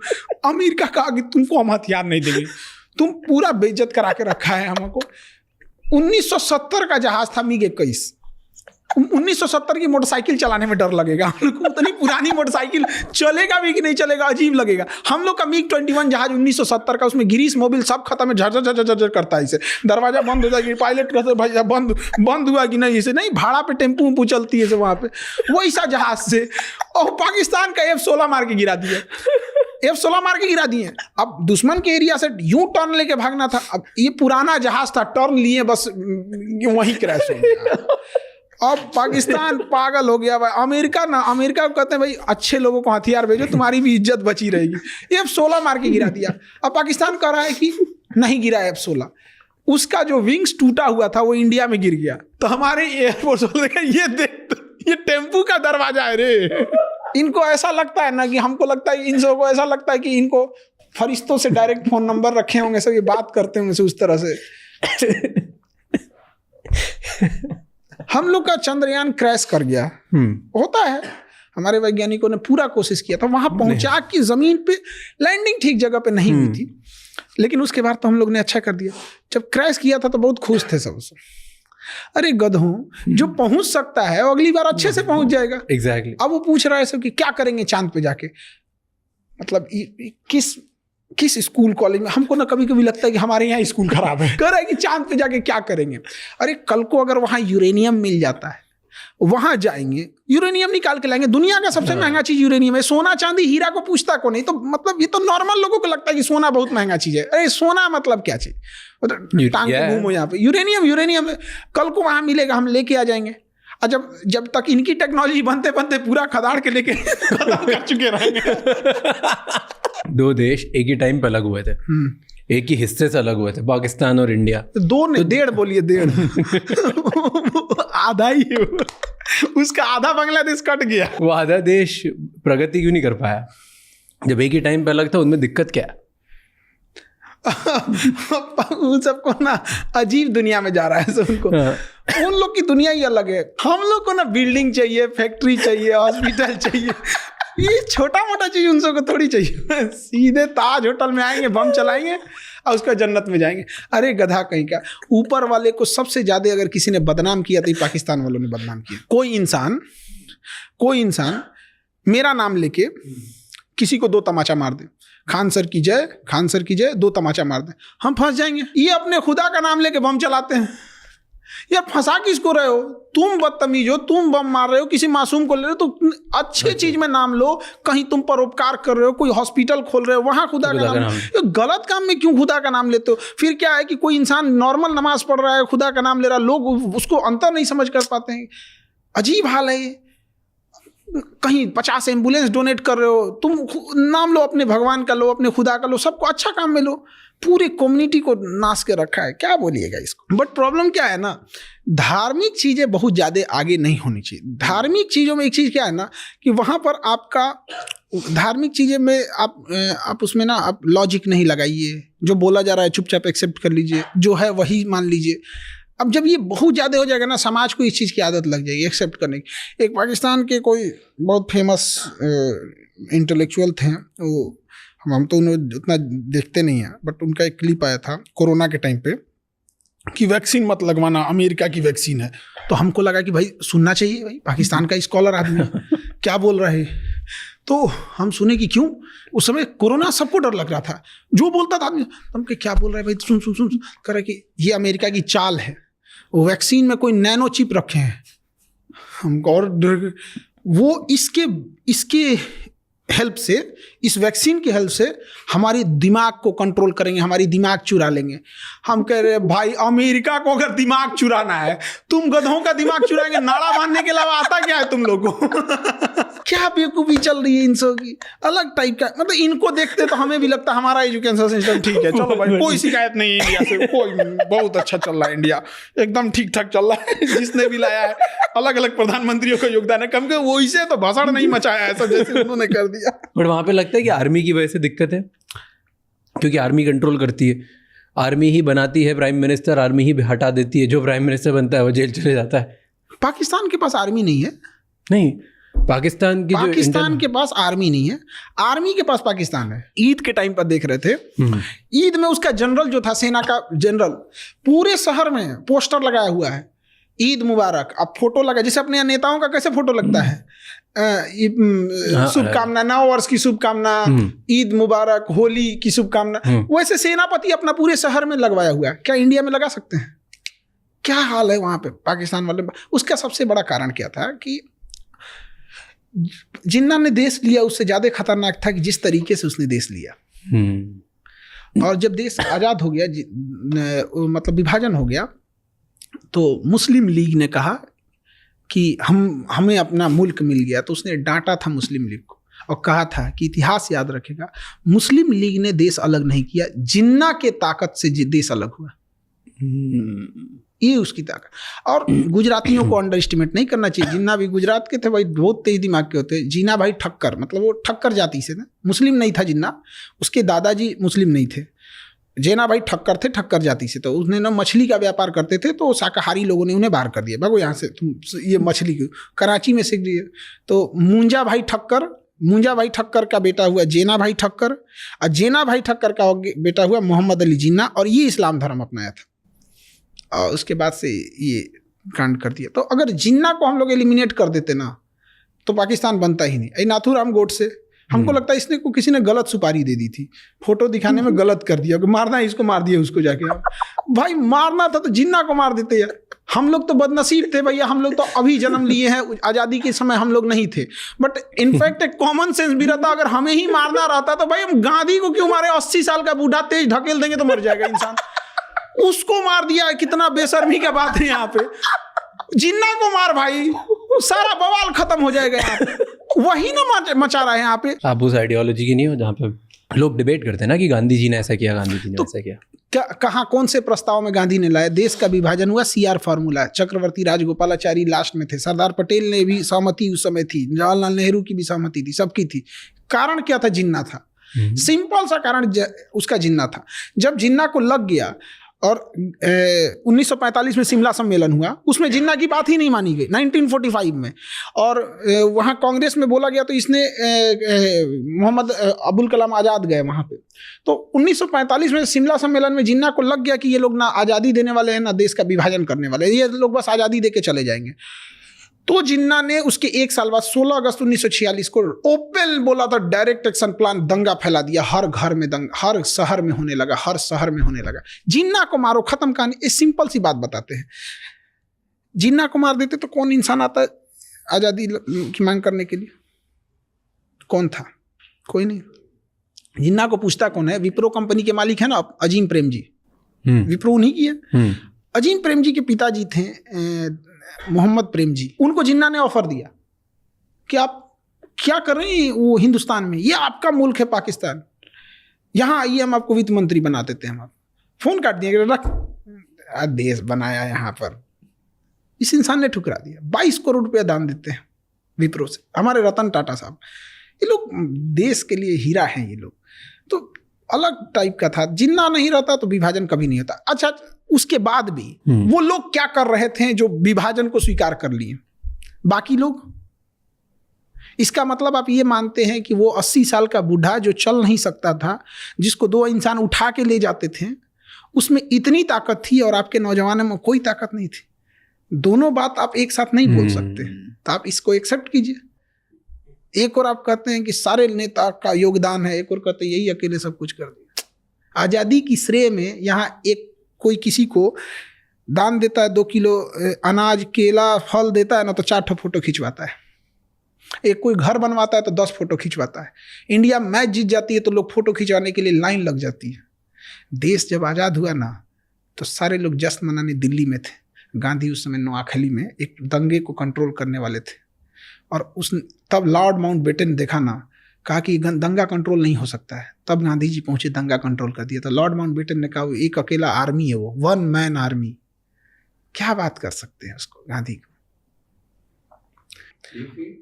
और ये गांधी को गाली दे सकते हैं लोग ना, इसीलिए कि देश गांधी का है, ये देश गांधी का है। वरना पाकिस्तान में रह के जिन्ना को गाली देंगे, मार देता सब। वो बोल भी पा रहे हैं। और हमको एक चीज बड़ा अब सत्य लगता है, उस समय नहीं लगता था। आइंस्टीन ने कहा था कि आने वाले 100-200 सालों में कोई बिलीव भी नहीं करेगा कि ऐसे हाड़ मांस का शरीर वाला इंसान भी भारत में था। उसको पहले से आभास था आइंस्टीन को कि लोगों की मेंटेलिटी। अभी तो 100 साल भी नहीं बीता, लोग गालियां देना चालू कर दिए। गांधी जी का फोटो नोट पे क्यों है? Why do you think? मतलब हर देश में जो फोटो होती है वो एक ऐसे इंसान की होती है जो एक लंबे समय तक देश को नेतृत्व संभाला हो, एक मुश्किल दौर में, लंबे समय तक।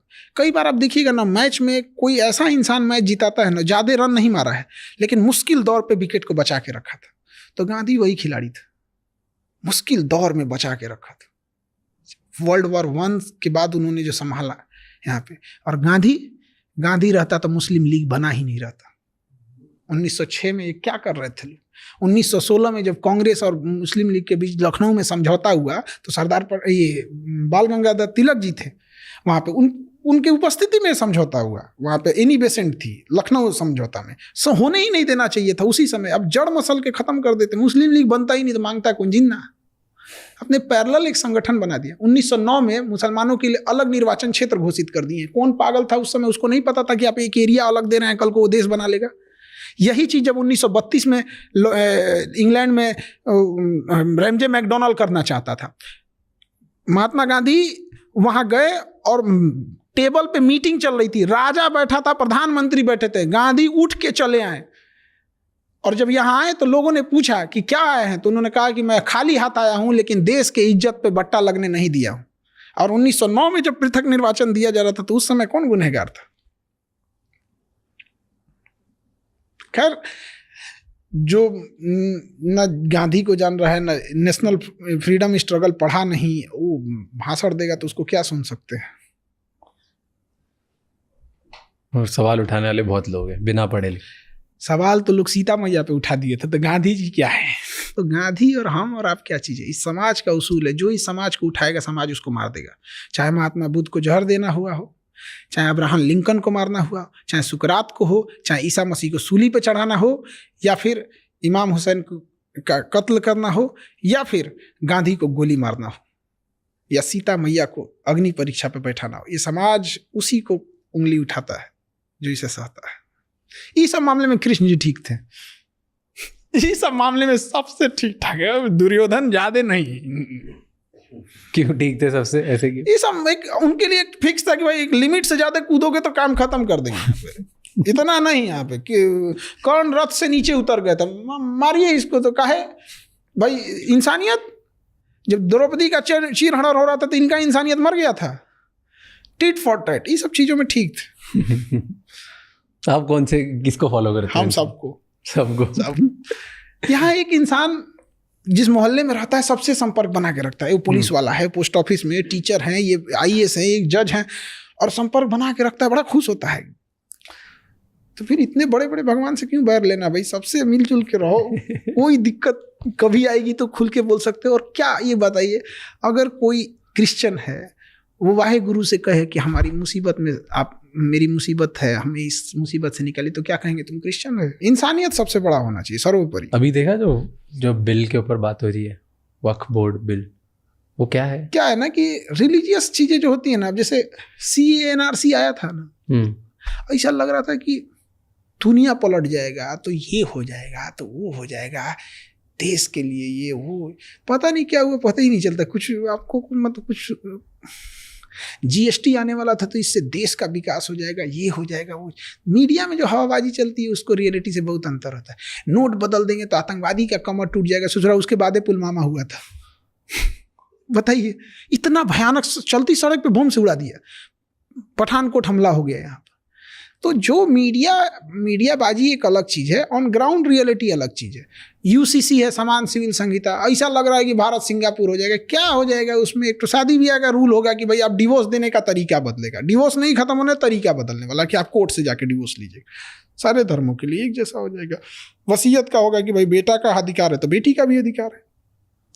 लेकिन ऐसा देखिएगा UCC में ऐसा लगेगा कि नहीं, अब इंडिया में सब लोग सिंगापुर हो जाएंगे, ये हो जाएंगे। ये रिलीजियस चीज़ें मेन मुद्दों से, काश अगर ये सब चीज़ें नहीं होती तो आज हमारे मीडिया में क्या चल रहा होता? हेल्थ सिस्टम अच्छा करो, लड़कियों को एजुकेशन क्यों नहीं दे रहे हैं? फिल्मों में लड़कियों को क्या दिखा रहा है कि उनकी ज़िंदगी किसी पुरुष पे डिपेंडेंट है। पुष्पा मूवी में मस्त पुष्पा बेचारी श्रीवल्ली खाना बनाने के लिए है। एक लड़कियों पे क्या इफेक्ट पड़ रहा है? किसी भी फिल्म में लड़कियों की स्थिति, हीरोइन की स्थिति कौन ठीक कर रहा है? पुरुष। चाहे KGF हो, बेचारी को गोली लग जा रहा है, कुछ नहीं कर पा रही है, यही देखो सब कुछ। कभी इस पे आवाज़ उठाएंगी ना कि भाई हम लोग को क्या दिखा रहे हो? क्या हम लोग किसी काम के नहीं, बस खाना बनाने के लिए, डांस करने के लिए हैं? फिल्मों में यही ना दिखा रहा है। तो ये मुद्दों से भटकाने के लिए अच्छी चीज़ें होती हैं, ये सब चीज़ आसान रास्ता है। इन सब चीज़ों के अलावा भी इंडिया में हमारे पास बहुत सारी दिक्कतें हैं, बहुत सारे अभी तक फ्लॉज, लाखों समस्याएं हैं। पर एक चीज़ है जो बढ़ते जा रही है, वो है अपने देश का स्टेटस। देश की प्रगति तो हो रही है, पिछले 10 सालों में देश काफ़ी आगे बढ़ा है। तो आज आपको क्या लगता है इंडिया की ग्लोबल लेवल पे स्टैंडिंग क्या है? ये इसमें कोई दो राय नहीं है कि कई लोग, क्या होता है ना कि कई बार हम लोग ना सिस्टम के खिलाफ बोलते बोलते समझ में नहीं आता, केवल चीज़ें खराब ही नहीं हुई, बहुत सारी चीज़ें अच्छी हुई। स्पेस टेक्नोलॉजी में हम बहुत आगे निकल गए। बहुत, मतलब वैसे अगर सब सेक्टर में मिसाइल टेक्नोलॉजी में हम बहुत आगे हैं, एयरक्राफ्ट में चौपट हो गए यहाँ पे, लेकिन उसी तरह से हम देखेंगे ग्लोबली हम बहुत पावरफुल हो गए। यूरोप में, अमेरिका में अब हम आंख में आंख मिला के देखते हैं, बट पड़ोस में हम लोग गड़बड़ हो गए। इसका उल्टा अटल बिहारी वाजपेयी के टाइम पे हम पड़ोस में ताकतवर थे, घूस के मारे थे कारगिल में, चिल्लाते रह गए थे अमेरिका। तो कई बार क्या होता है ना कि हम जब दूर फोकस करते हैं तो प्रॉब्लम यह है पास वाली नहीं दिखती है, पास फोकस करो तो दूर वाली नहीं दिखती है। इसके लिए क्या होना चाहिए, आपके बहुत सारे ऐसे ताकतवर होने चाहिए कि जब आप दूर देख रहे हैं तो आपका सहयोगी पास में देखे। तो इकोनॉमिकल उस तरह नहीं है, लेकिन नो डाउट फॉरेन पॉलिसी में बहुत सुधार हुआ है, बहुत। लेकिन ये जो छोटकन देश में है समझो, जैसे श्रीलंका हो गया, बांग्लादेश हो गया, ये बांग्लादेश है ना, हमारा चिकन नेक पतला है। अरे भाई साहब 20 किलोमीटर बस भारत को बढ़ने की जरूरत है। 20 किलोमीटर अगर त्रिपुरा को नीचे आइएगा ना तो त्रिपुरा समुद्र से जुड़ जाएगा, काम खत्म, 7 सिस्टर को बंदरगाह मिल गया। 20 किलोमीटर बांग्लादेश से नहीं बढ़ सकते हैं तो क्या बढ़ सकते हैं, ऑप्शन है हमारे पास, सरकार नहीं है, बढ़ गए, वापस देंगे जब सरकार आएगी तब। वापस कब, शेख हसीना आ गई तो वैसे भी पॉजिटिव हो गया, नहीं आए तो भी पॉजिटिव हो गया। कुल पंचायती कलम खूंटा हुए गड़ब 20 किलोमीटर घुस जाए श्रीलंका, काम खत्म। वो श्रीलंका कह रहे हैं, त्रिपुरा का हो गया, कॉक्स बाजार सब हम लोग का हो जाएगा। अब उसके बाद बांग्लादेश चिल्लाएगा, फिर समझौता कराएंगे, उस पर लिखो तभी देंगे जब तुम हमारे किसी शत्रु देश को या किसी विदेशी देश को यहाँ नौसेना का अड्डा नहीं दोगे तब। ऐसे छोड़ देंगे तो कुछ भी कर देगा। जाके मोहम्मद यूनुस बोलता है चाइना में कि नॉर्थ ईस्ट के पास अपना समुंदर नहीं है। अरे बाप रे बाप, काश ये धार्मिक मुद्दे भारत में नहीं होते ना। आज चिकन नेक जो 26 किलोमीटर हम कर रहे हैं उसमें क्या जाता है, उसको 50 किलोमीटर घुस जाए बांग्लादेश में। चाइना कैसे गया तिब्बत लेके, सद्दाम हुसैन पे कैसे अमेरिका ने हमला कर दिया, अफगानिस्तान में क्या किया, पुतिन ने क्या किया, चेकोस्लोवाकिया कहाँ गया। और हम करते हैं, भारत की शुरू से कभी फिलॉसफी नहीं रही है दूसरी जगह जाके। दूसरा देश बांग्लादेश मेरा है, दूसरा कहाँ है। फिलॉसफी को ये क्या मतलब बनता है, हम अपनी फिलॉसफी भूल गए हैं। हमारा है बांग्लादेश, पूरा भी ले लें तो अपमान, कोई अपराध नहीं होगा। ये बात तो हम लोग मंदिर मस्जिद में कह सकते हैं, कसम खा के कह सकते हैं। हमारा जमीन है, हमारा पर्स गिर गया है, हमारी बस आगे निकल गई तो लौट के आके हम नहीं उठाएंगे क्या कि हमारी फिलॉसफी हम नहीं उठा, बांग्ला मेरा है, अधिकार बनता है हमारा। था, अब तो एक स्वतंत्र देश है, वो अलग है। अब थोड़ी अब अलग, पहले कर सकते थे। दादा हैं हम लोग बांग्लादेश के, बाप हैं पाकिस्तान के। तो दादा बूढ़ा हो जाता है तो क्या अपना हक खो देता है। सब चलता है इंटरनेशनल रिलेशन में, कोई मायने नहीं, सब चलता है यहाँ पे। अगर राजा लड़ना छोड़ देना, राजा का पतन हो जाता है। अशोक सम्राट कलिंग की लड़ाई में के बाद उसने लड़ना छोड़ दिया। जो हम जिस बिहार से आ रहे हैं ना, उसका नाम मगध था। वो म्यांमार से शुरू होता था, तुर्की तक जाता था। ये बीच में पाकिस्तान, अफगानिस्तान, ईरान, तुर्की से अर्दोगान कूद रहा है। सब ये सब हम लोग के अंडर में कहीं कोई ठेकेदार उकतार होगा। सब पुल बना रहे तुम यहाँ पे, रास्ता बना, अशोक आने वाला है यहाँ पे, माला वाला छिड़कना यहाँ पे। चंद्रगुप्त मौर्य हमारे यहाँ का राजा था, हमारी कोचिंग के बगल में उसका घर था, कुम्हरार एक जगह है, वहीं रहता था वो। पाकिस्तान और अफगानिस्तान का उस समय नाम एरिया, अराकोसिया, जेड्रोसिया और पेरिस पेमियाई था। उसको पाकिस्तान और अफगानिस्तान को दहेज में दिया था चंद्रगुप्त मौर्य। लेकिन हुआ क्या, उसका पोता यानी चंद्रगुप्त मौर्य बिंदुसार, उसके अशोक, लड़ना छोड़ दिया। वो मगध धीरे धीरे छोटा होते होते होते होते होते होते आज बिहार बचा है। जिस मगध यानी जिस बिहार के आगे सिकंदर लौट के गया था ना, जिस बिहार को कोई जीत नहीं सका था, मगध को ना, पूरे अखंड भारत को जिस पटना से संभाला जाता था ना, केवल उसके तलवार छोड़ने की वजह से आज पटना ना मजदूरों की राजधानी हो गई। पूरे बिहार से सबसे ज़्यादा लेबर हमारे यहाँ आते। वही लड़ना नहीं छोड़ना चाहिए। अमेरिका पागल है जो 800 अरब डॉलर अपने इकोनॉमी पे डिफेंस बजट पे खर्च कर रहा है।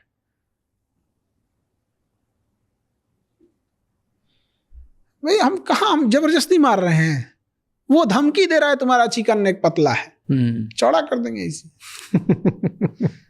उधर नेपाल नक्शा अलग दिखा रहा है, नेपाल का हेल्थ सिस्टम हमारे दम पे चल रहा है। तुम पॉलिटिक्स के चक्कर में कुछ भी करोगे, कभी नहीं करेंगे। एक गांव में देखिएगा ना, चौराहे पे कोई शरीफ कुत्ता होता है ना, बेचारा टहलते हुए जाता है तो कोई ईंटा चला देता है। वही जब वही कुत्ता जब पागल हो जाता है ना, तो लोग शटर बंद करे, पागला है, काट उठ लेगा। तो थोड़ा डर भी जरूरी होना चाहिए, खौफ होना चाहिए। कुत्ते से याद आया, आपने एक वीडियो बनाया था पाकिस्तान और उसको कंपेयर करा था, क्या कुत्ता जैसा दिखता है तो हम क्या पाकिस्तान आप दिखाइएगा ना, पाकिस्तान का नक्शा कुत्ता जैसा दिखता ही है, तो हम क्या करें इसमें? हाँ देखिए, दोनों का नक्शा एकदम, उधर पाकिस्तान का नक्शा, इधर कुत्ता बना हुआ है, एकदम एग्जैक्ट दिखता है। कुत्ते की बेइज्जती है, सच में कुत्ता की बेइज्जती है। पाकिस्तान वफादार नहीं है। देखिए उसको क्या कहिएगा आप वहां पे, जहां पर मलाला को केवल इसलिए मार दिया गया कि वो पढ़ने के लिए बोल रही थी। अजब अजब पागल है सब वहां पे। कहता है सब ना कि महिला डॉक्टर से दिखाएगी, अगर महिला पुरुष डॉक्टर से दिखा दी तो गोली मार देंगे। चल भाई तुम्हारा देश है। अब महिला स्कूल में जाता है कि महिला 5 तक पढ़ेगी, 5 से ज़्यादा पढ़ना नहीं चाहिए, पढ़ ली तो गोली मार देंगे। अरे बैल कहीं का, तुम इधर 5 से ज़्यादा उसको पढ़ने नहीं दिया तो डॉक्टर कहाँ से बनेगी? इधर पुरुष के पास दिखाने जाएगा तो मार देंगे। तो क्या पागल पाकिस्तान में, ये तो अफगानिस्तान में, दोनों में क्या अंतर है? ट्रेन हाईजैक हो रही है उस देश में। आप सोचिए, ट्रेन हाईजैक हो रही है, कितने आए होंगे सब। बंदूक लेके कितना टहल रहा है। दरवाजा बंद कर, तू खिड़की से मत देख, खिड़की बंद कर। कि ट्रेन हाईजैक हो रही है, सोच सकते हैं आप कितना बड़ा एरिया पे कब्जा किए होंगे सब। अगर आपको प्राइम मिनिस्टर बनाए पाकिस्तान का, अरे डूबते जहाज का कप्तान बना रहे हो तो क्या करोगे? क्या जल्दी डुबाएंगे, जल्दी डूब जाए। फिर इसका मालिक भारत कहेंगे ले जा यार, दोबारा सही कर यार इसको। दूसरा कोई रास्ता नहीं है उसको सीधा करने का। क्या चेंज करोगे? क्या करोगे? उसका देश ही चेंज करेंगे, पूरा देश चेंज करेंगे। वो सही नहीं हो सकता है ना। अब आप कहिएगा कि जैसे हमारा थोड़ा कपड़ा फट गया तो हम सिल सकते हैं ना। अब आप हमको मच्छरदानी उठा के दीजिएगा, इसको पूरा छेद है यार उसमें कहाँ से बंद करेंगे यार? वैसे हमारा जो प्रधानमंत्री था जेल चले आता। ये गया बेवकूफी के चक्कर में। मेरा चाचा इमरान खान, इसको ना एक महिला मिली जिसको लोगों ने कहा कि बड़ा अच्छा इसका लक्षण है, मतलब इसके जो मतलब ये बड़ा ज्ञानी टाइप की है और एस्ट्रोलॉजिकल, इससे तुम शादी। 2 देश गया सब, इसमें 2 प्रधानमंत्री गया, श्रीलंका वाला भी गया था, ये भी गया था। तो इसको कहा गया ना इससे शादी कर लो, इलेक्शन जीत जाओगे। इसने शादी कर लिया, बट ना शादी उसको, वो पहले से शादीशुदा थी तो उसको डिवोर्स दिया। डिवोर्स देने के बाद ना लगभग 3 मंथ के लिए छोड़ दिया, मतलब दूसरी शादी तब तक के लिए नहीं कर सकते हैं वहाँ पे। उसको एक टेक्निकल नाम होता है, इद्दत टाइम बोलते हैं उसका, एग्जैक्ट लगभग 3 मंथ नहीं शादी करना होता है। इसने क्या किया ना, वो इद्दत का टाइम नहीं छोड़ा, बीच में ब्याह कर लिया 64 साल के एज में।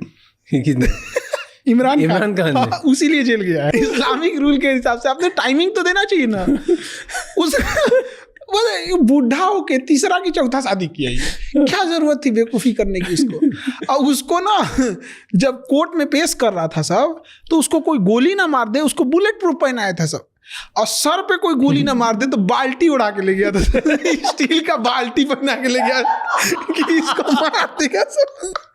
पाकिस्तान के जितने प्राइम मिनिस्टर हुए ना, उसमें ये थोड़ा सुलझा हुआ है। एक्चुअल रीजन भी क्या है, ये क्रिकेटर रहा है। तो क्रिकेटर लोग क्या होता है ना कि बहुत जगहों पे मिले होते हैं, बहुत सारे देशों में मिले होते हैं। इंडिया कई बार खेलने आए, इंडियन लोगों से मिला, तो लगाव है इस व्यक्ति को, लगा है कि इसको ये नहीं।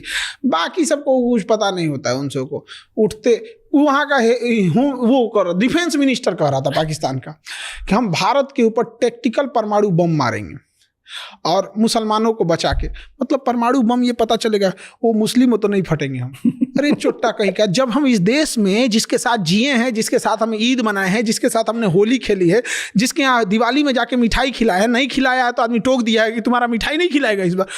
जिए हैं उसके साथ तो मरेंगे भी उसी के साथ। तुम्हारे मेहरबानी से नहीं रहे बम। रही बात बम, तो तुम अपने यहाँ बचा लो। मस्जिद में तो छोड़ा सब नहीं बम फोड़ने के लिए, मस्जिद बम फोड़ने की जगह है, वहाँ भी फोड़ दिया सर। अगर टैक्टिकल परमाणु बम मारेंगे, टैक्टिकल बम उसे बोलते हैं जो ज़्यादा दूर नहीं जाता है, पास के लिए होता है।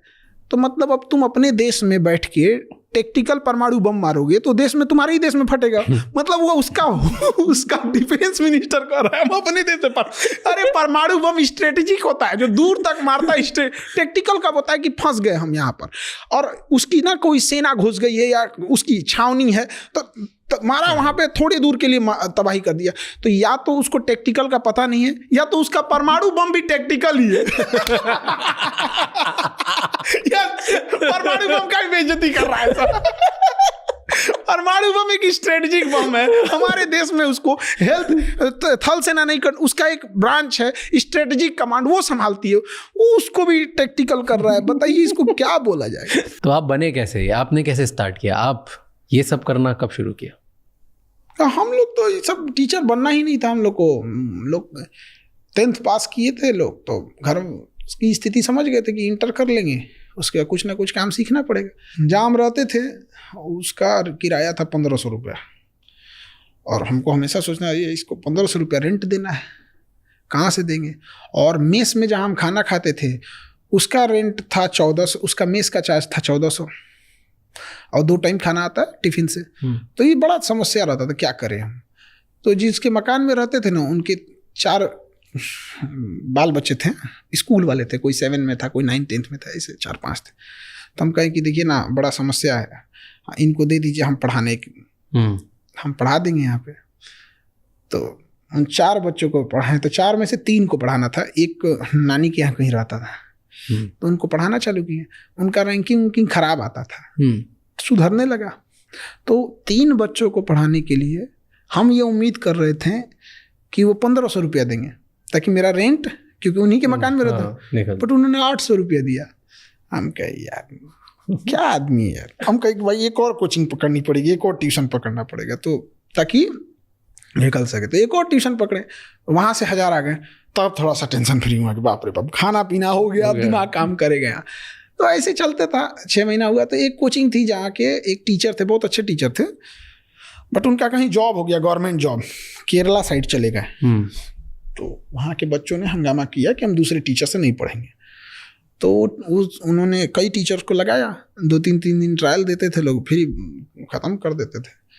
कोचिंग भी बेचारी परेशान हो गई, और वहाँ पे भी जो बच्चे जहाँ पे 200-300 थे, 4-5 बच्चे बच गए सब, क्योंकि कोई भी अच्छा टीचर जगह, तो अच्छे टीचर थे चले गए। मेरा एक दोस्त था हेमंत, जो वहाँ ऑलरेडी इंग्लिश पढ़ा रहा था, और कहा कि भाई वहाँ एक जीएस का टीचर की कमी है, चलोगे? GS general studies. ओके। हम कहे चलो भाई, हमको क्या जाता है। तो कई कोचिंग थे साथ में, तो हम 1-2 कोचिंग में पढ़ाने लगे। तो 1 घंटे का 20 रुपये, तो 1 घंटा पढ़ाएंगे लोग तो 20 रुपये होते। तो कोचिंग 3 तरह से होती है, या तो आपको घंटे पे पढ़ाने को मिलेगा, या तो आपको कोर्स पढ़ाने को मिलेगा, या मंथली मिलेगी। तो जो अच्छे टीचर होते हैं उनको मंथली मिलती थी, और जो मिडिल लेवल के थे उनको कोर्स खत्म करने में पूरा खत्म कीजिए। अब आप 2 महीने में खत्म कीजिए, 6 महीने में खत्म कीजिए, उससे मतलब नहीं है। और जो नॉर्मल थे लोग घंटे पे, तो हम लोग घंटे पे गए पढ़ाने के लिए, तो पढ़ाए तो बच्चों सबको ठीक लगा। तो धीरे धीरे 4 से 10, 20, 50, 100 एक हफ्ते के अंदर अंदर पूरा क्लास भर गया। आपने कहाँ से पढ़ाई करी? हम तो अलग अलग, मतलब कभी बीएससी किए हैं, बीएससी करने के बाद फिर एमए कर लिए हैं ज्योग्राफी से, उसके बाद से फिर IIM अहमदाबाद से मैनेजमेंट स्ट्रेटजिक में। IIM अहमदाबाद से पढ़े हो आप? उसके बाद से फिर कहें कि चलो इसे चलते हैं। IIM अहमदाबाद से कब पढ़े? स्ट्रेटजिक मैनेजमेंट किया हमने, तो उसका तो इसमें कोई यूज़ नहीं है। इसमें कोई जनरल स्टडीज में उसका क्या करेंगे, उसका अलग सिस्टम है, इसका अलग सिस्टम है यहाँ पे। तो हम लोग यहाँ पढ़ाने लगे।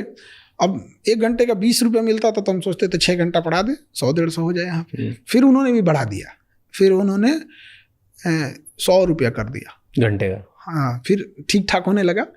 बट प्रॉब्लम क्या आने लगी ना, कि हम कहते थे कि बच्चों से फीस कम लीजिए। उसने बच्चों की फीस की कोई लिमिट ही नहीं रखी।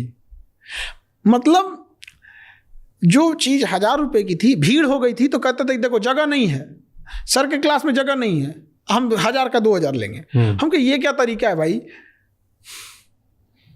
आप दूसरा क्लास देते तो वो नहीं देता था कि दूसरा देगा तो फिर हमको 2 बार पैसे देने पड़ेंगे। और बच्चों के तो यही सब में थोड़ा टसल होने लगा, तो हमने छोड़ दिया कोचिंग। फिर अपना पढ़ाना चालू किया 200 में। आज भी 200, आज भी जो ऑनलाइन पढ़ने आते हैं 200 देते हैं। 200 रुपये महीना? नहीं, खत्म करके चले जाते हैं 200 में। जैसे सपोज उसको हिस्ट्री पढ़ना है, 200 या 250 देगा अभी, क्योंकि इधर तो GST हो तो 18% ठोक के रख देते हैं। 200-250 रुपया हिस्ट्री देगा, पूरा हिस्ट्री पढ़ के चला कोर्स पूरा हिस्ट्री कंप्लीट पढ़ लेगा। वैसे अगर उससे मैप पढ़ना है, मैपिंग, 200 रुपये देगा, पूरा मैपिंग पढ़ लेगा। क्यों इतना कम? हमको किसको पढ़ाना है? हम जो जैसे हम थे वैसे हमें पढ़ाना है। हम लोग की पढ़ाई, हम लोग पढ़ने में ख़राब नहीं थे। हम लोग मतलब क्या ही बोला जाए, जब हम लोग देखते थे कि कोई बच्चा पीठ पे बस्ता लेके जा रहा है ट्यूशन पढ़ने, हम लोग वहाँ पे वेल्डिंग सीख रहे हैं, बहुत ख़राब लगता है। आप वेल्डिंग मारिएगा, क्लास का कोई बच्चा जाएगा, कोई लड़की जाएगी तो आपको मुँह छुपाना पड़ेगा उधर, ख़राब लगता है वो दिन। जब बस्ता उठाने की जिम्मेदारी उम्र में ना घर की जिम्मेदारी आ जाती, बहुत ख़राब लगता है। तो हमको पढ़ाना था वैसे लोगों को, इसलिए हमने कहा नहीं, हम नहीं छोड़ेंगे। तो हम वहाँ पढ़ाना चालू किए। तो मेरे भी लड़ाई भी इसी बात की थी कि भाई आप क्यों मतलब फीस बढ़ा रहे हो, आप लिमिट में रखो जिसमें कोचिंग चल सके। ऐसे हुआ, बहुत ऊपर नीचे तो होते ही रहते हैं। उस फीस में भी कई तो धमकी देने चले आते थे, कोई बंदूक लेके चला आता था, इसको ऐसे ही पढ़ाओ। क्योंकि 200 रुपया यार, इसमें क्या कर रहे हैं। बंदूक लिया था मतलब? हाँ, वहाँ चलता है तो। हाँ, बंदूक ले आकर लगा दिया।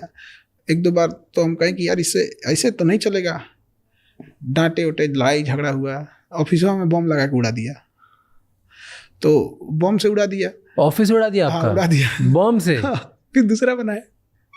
क्या बात कर रहे हो? तो बहुत झमेला किया सब यहाँ।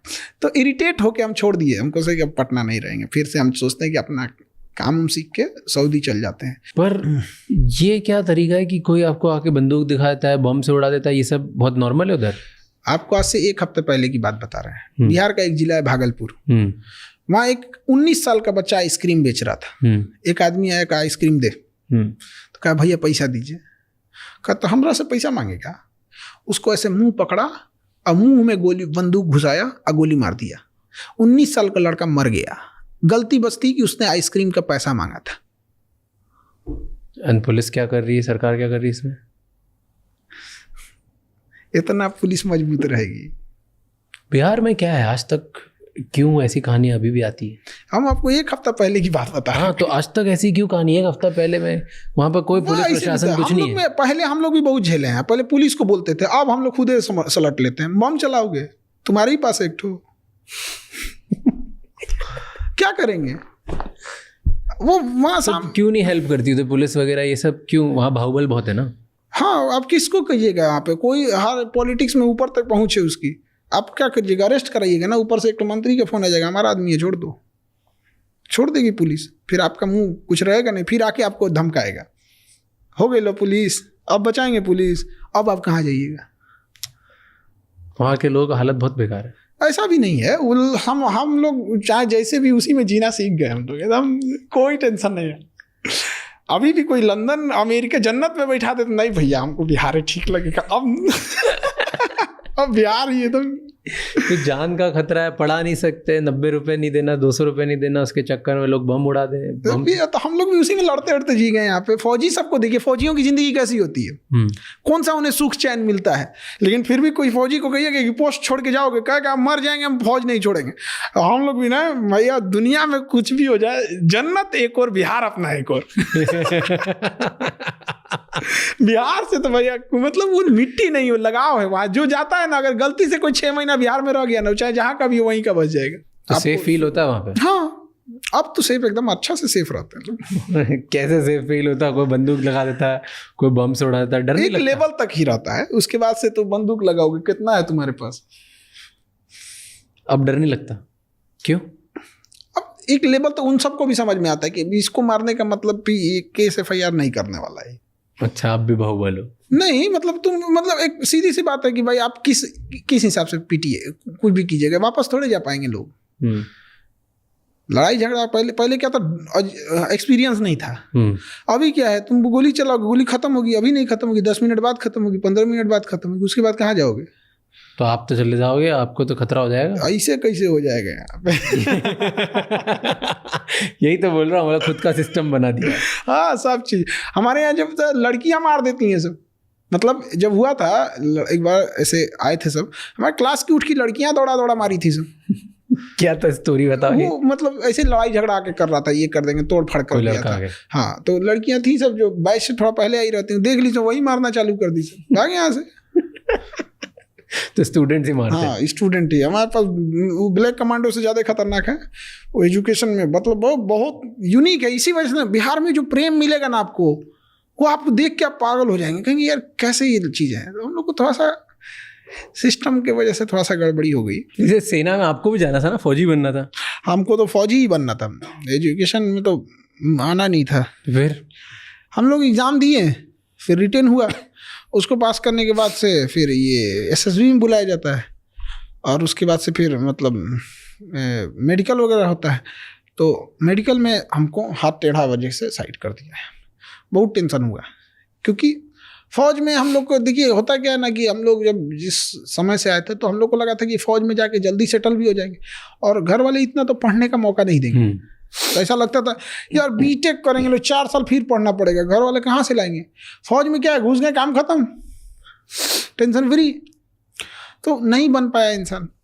तो फिर अब कभी सपना नहीं आता, कभी देख के लगता नहीं कि यार कभी तो होना था मेरे को फौजी। हम आज अगर मौका मिल जाए आज चले जाए, सब चीज़ छोड़ छाड़ के। क्यों ऐसे?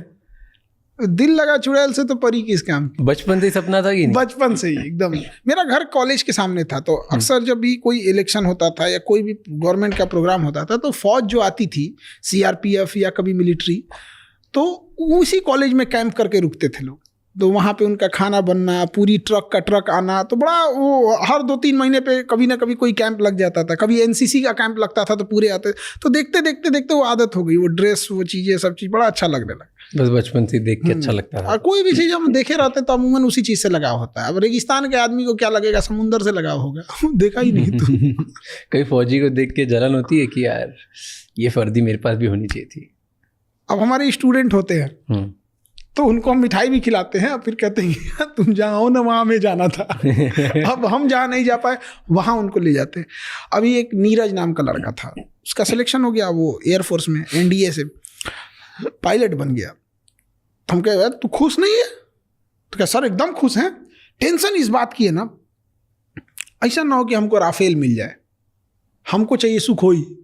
हमके याद थे, एक तो लोगों का सिलेक्शन नहीं हो रहा है, तुम्हारा सिलेक्शन हो गया, अब तुम इस पे डिपेंड, क्योंकि ना एक बार जो जहाज अलॉट हो गई, जिसके आप एक्सपोर्ट हो गए, उसी को चलाएंगे एकदम, वो वही फ्लीट हो जाती है उनकी।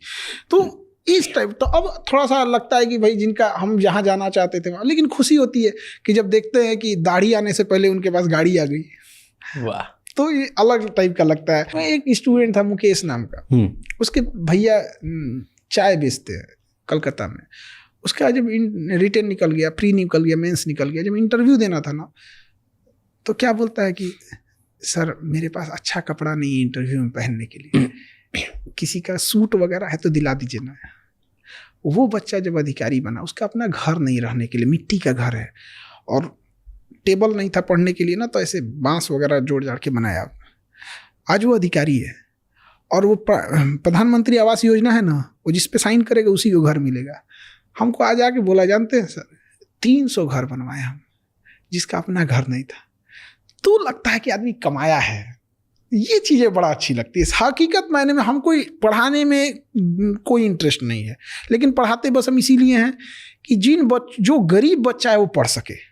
दूसरा, जो कमज़ोर बच्चे, उन्हें ये ना लगने लगे कि वजह वो नहीं पढ़ सकते, उन्हें हम एक हिम्मत देना था। आज भी जो बैक बेंचर होता है ना, इंडिया के किसी बैक बेंचर से हम यही कहते हैं, उसको एक आखिरी उम्मीद रहता है, खान सर है तो हमको क्या टेंशन। हम बैक बेंचर जो बैठे रहते हैं उनको एकदम टेंशन नहीं, उनको लगता है कि उनका ब्रांड एम्बेसडर है। हमारे आज भी हैंडीकेप को पैसा नहीं लगता है। कोई हैंडीकेप आ जाए पढ़ ले, उसका कोई पैसा नहीं लगता है अभी भी। और पैसे मतलब इतना मिनिमम फीस रख दिए हैं कि अब तो किसी को कहना ही नहीं पड़ता है कि मतलब फीस कम कर दीजिए। अब जहाँ 2 लाख रुपया लगता था नीट और जेई का, वहाँ हम लोग ऑनलाइन उसको 2-3 हज़ार में दे देते हैं, और ऑफलाइन आके पढ़ना रहता है तो उसको मान के चले मंथ का 2,000-2,500 लगेगा। तो जहाँ 2 लाख वहाँ से इतना, तो बहुत का डिफरेंस आ जाता है। और उसका एक रीज़न भी है उतना भी फीस रखने का, कि रेंट इतना महंगा है, बिजली इतनी महंगी है, कोचिंग माफिया है। तो जो फीस, देखिए चिल्लाने से तो नहीं होगा, जो फीस ज़्यादा ले रहा है, माफिया मतलब क्या, जिससे लोगों को परेशानी हो। महात्मा मतलब क्या, जिससे कोई परेशानी हो। तो परेशानी का कारण क्या है, आप उससे मनमाना फीस ले रहे हो। एक और उससे का आप रूल बना दो, इससे ज्यादा फीस नहीं ले सकते। तो आपको परेशान नहीं करते कि आप तो बाप रे, बड़ी वही जब कोचिंग माफिया सब क्या करेगा सब ना, किसी किसी को खड़ा करके कुछ से कुछ बोलने को बोलेगा सर कि बोलो खान सर के बारे में कुछ से कुछ, तो बोलते रहते हैं ऐसे, तो बच्चों को कोई फर्क नहीं पड़ता, उल्टे सुना देता है ऐसे 4 ठो, पैसा लेके आता है ऐसे, कुछ पैसा लेके कुछ, तो हर जगह ऐसे चलते रहता है, इसमें कोई वो चीज बच्चे प्लांट करते हैं आपके इधर?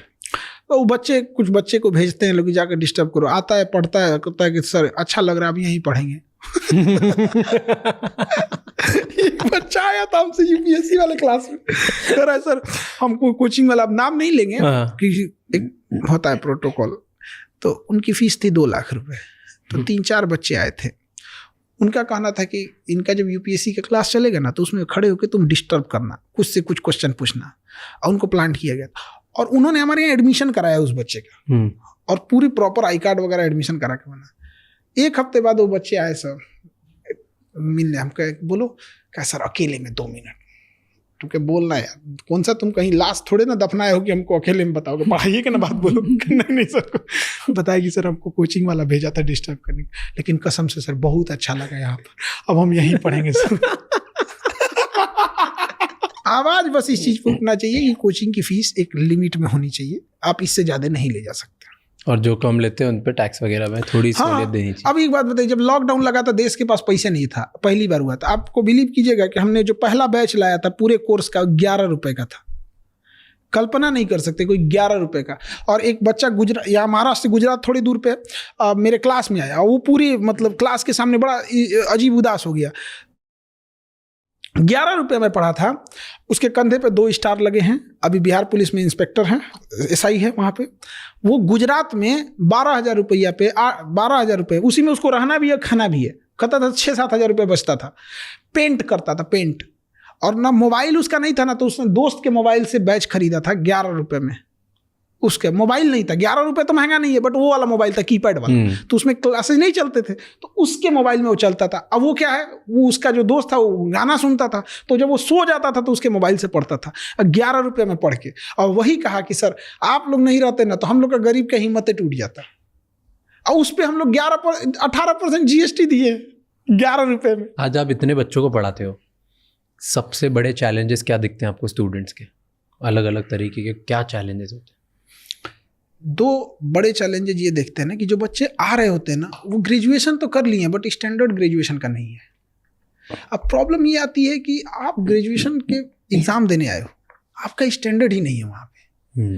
ये वैसे ही है कि जैसे हमें कोई ज़मीन का टुकड़ा दे दिया गया यहाँ मकान बनाने के लिए, बट वो ज़मीन नहीं है, तालाब है, तो हमें तो कुछ टाइम यही लग जाएगा उसको बराबर करने में, तब ना भैया बनाएंगे उसको। एक ये खराबी है। 2 तरह का डिग्री है यूपी बिहार नॉर्थ इंडिया में, पढ़ के ग्रेजुएशन करना है कि नकल करके, पढ़ के बीएड लेना है कि पैसा देके, पढ़ के आईआईटी करना है कि पैसा, आईटीआई, आईआईटी नहीं आईटीआई डिग्री है वो टेक्नीशियन के लिए। ठीक है, वो क्या कर रहा है वहाँ पे, वो ग्रेजुएशन में उसको पता ही नहीं कि उसका एचओडी कौन है। तो एक ये स्टैंडर्ड नहीं है। दूसरा, कुछ ऐसे बच्चे हैं ना जिनको बर्बाद टीचरों ने किया। टीचर मतलब इन द सेंस क्या है, बर्बाद कैसे किया कि टीचर की संख्या कम है, स्टूडेंट हमेशा ज़्यादा होते हैं। टीचरों ने मिल के कहा स्टूडेंट्स अपना लेवल उठाओ ताकि पढ़ाई समझ में आ जाए। अरे भैया टीचर्स लिमिटेड है, इन्हें कहिए कि आप जो बड़का स्टैंडर्ड में फेंक रहे हैं ना, अपना ही थोड़ा डाउन कीजिए, उसके बराबर आ जाएगा। इक्वल होना ही मतलब है, दोनों तरह से इक्वल हो सकता है। यहाँ पे 50 लोग आ जाए, 50 चेयर नहीं है, तो या तो उन्हें हम खड़ा रखेंगे या तो हम लोग भी अपनी कुर्सी छोड़ के सब बैठ जाते हैं यार, सब नीचे ही बैठ जाते हैं, क्या जाता है। तो एक ये बर्बाद कर दिया वहाँ पे। और उसके बाद और भयानक क्या लगता है, उसी क्लास में 2 बच्चे बैठे होते हैं जिनका एक स्टैंडर्ड नीचे, एक का स्टैंडर्ड हाई है। एक हाई वाला क्वेश्चन पूछेगा ऐसा कि बेचारा पूरा पीछे वाला दहल जाएंगे, तो इतना हैवी कैसे पूछ दिया। इसलिए सबको डांट के रखते हैं, एकदम शांति से रहो, हम बताएंगे। हम लो लेवल से लेके हाई लेवल तक चले जाएंगे। और हमें सबसे ज़्यादा खुशी कब होती है ना, सबसे ज़्यादा खुशी एक बच्चा जब उसको पढ़ने में कुछ समझ में नहीं आता है। जैसे अभी हम जस्ट फिजिक्स पढ़ा रहे थे तो एक चैप्टर खत्म किए, फिजिक्स में सबसे ज़्यादा टफ लगता है बच्चों को तो ऑप्टिक्स लाइट चैप्टर, और वो बच्चे एकदम सामने से रहते हैं। और जब खत्म हुआ चैप्टर ना, तो जो बच्चे जिनको कभी नहीं समझ में आया था न्यूमेरिकल बनाना, ये सब चीज़ें नहीं, और जब चैप्टर खत्म होने के बाद उनके ऊपर खुशी देखते हैं, और जब वो क्लास से निकलते हैं, जो आगे बैठे रहते हैं, जो अपने आप को तेज बनते हैं, उनको देख के तिरछा मुस्कुराते हैं ऐसे ना, तब लगता है यार भाई साहब क्या, मतलब वो दिल से फीलिंग आती है कि ये हो गया बराबरी। अब रेस लगाइए। इंडिया में रोजगार बोलते हैं कि बहुत है, लेकिन वो 2-4 हज़ार 5 हज़ार का बहुत है, 50 हज़ार वालों के लिए बहुत कम होता है। तो आज बच्चा क्या करे जिससे वो अपने आप को इतना स्किल कर सकता है, जिससे वो पैसे कमा सकता है, आगे बढ़ सकता है? क्या करना चाहिए उसे? देखिए, स्किल अलग अलग लेवल का, जहाँ पे उसको, जैसे हम स्किल कब सीखने को बोलते हैं, जब उसको हम नौकरी की तलाश में आ जाता है, जब बर्डन हो जाता है घर की जिम्मे, तब निकलता है। मतलब आप समझिए किसी को आप तालाब में फेंक दिए, उसके बाद पूछ रहे हैं तैरना नहीं जानते हो, मरेगा वो तो। आखिर उस इंसान को कमाना है, कहीं ना कहीं अपने पैरों पे खड़ा होना है, तो उसको टेंथ से ही कुछ चीज़ें, इंटरमीडिएट से ही कुछ सिखाते चलिए ताकि ग्रेजुएशन खत्म होते होते वो उस लेवल तक हो सके, कम से कम अपना निकाल सके, फिर आगे बढ़े गया। हम लोग कब करते हैं? जब ग्रेजुएशन खत्म हो जाता है तब। आज की तारीख में कौन सी 3 स्किल लगती है आपको जो बच्चों को सीखनी चाहिए जिससे करियर सिक्योर होगा? अभी जैसे डिजिटल में बहुत सारी चीज़ें आ गई हैं, AI है फिलहाल में, इसका कोई फिक्स नहीं रहता कि कल को इससे ज़्यादा कुछ आ जाएगा, कहीं पे भी कोई काम कर सकते हैं। जैसे एक सिंपल सी बात करते हैं कि अगर कोई नॉर्मल BSc कर रहा है और एक कोई नर्सिंग के साथ BSc कर रहा है, नर्सिंग वाले के लिए टेंशन नहीं है, वो भी कहलाएगा BSc, वो भी कहलाएगा BSc, बट नॉर्मल BSc वाला सड़क पे आ जाएगा, फिर उसे कोई कंपटीशन निकालना पड़ेगा। और जो BSc नर्सिंग कर रहा है उसको फट से, अभी उसकी नर्सिंग कंप्लीट भी नहीं होगी ना, लास्ट ईयर में इंटर्न पे रख लेंगे, सो कहीं ना कहीं हेल्पिंग स्टार्टिंग, मतलब उसको पूरी कंप्लीट होने से पहले ही रख लेंगे। फिर वो ना स्टार्टिंग में ही अगर 2 साल भी कंप्लीट कर लिया ना, तो अपना हॉस्टल और मेस का खर्चा निकाल लेगा, धीरे धीरे कोई हॉस्पिटल पकड़ लेगा। बट प्रॉब्लम कहाँ आती है? नर्सिंग की फीस कितनी है? 7-8 लाख। और एक्चुअल में ये फीस 7-8 लाख रहती तो समझ में आ देती, उसकी 7-8 लाख रुपए फीस नहीं है, सरकार छूट दे दिया है, जितना लेना है ले लो आप। क्यों? क्योंकि नर्सिंग कॉलेजेस कम है। क्या मरीज कम है?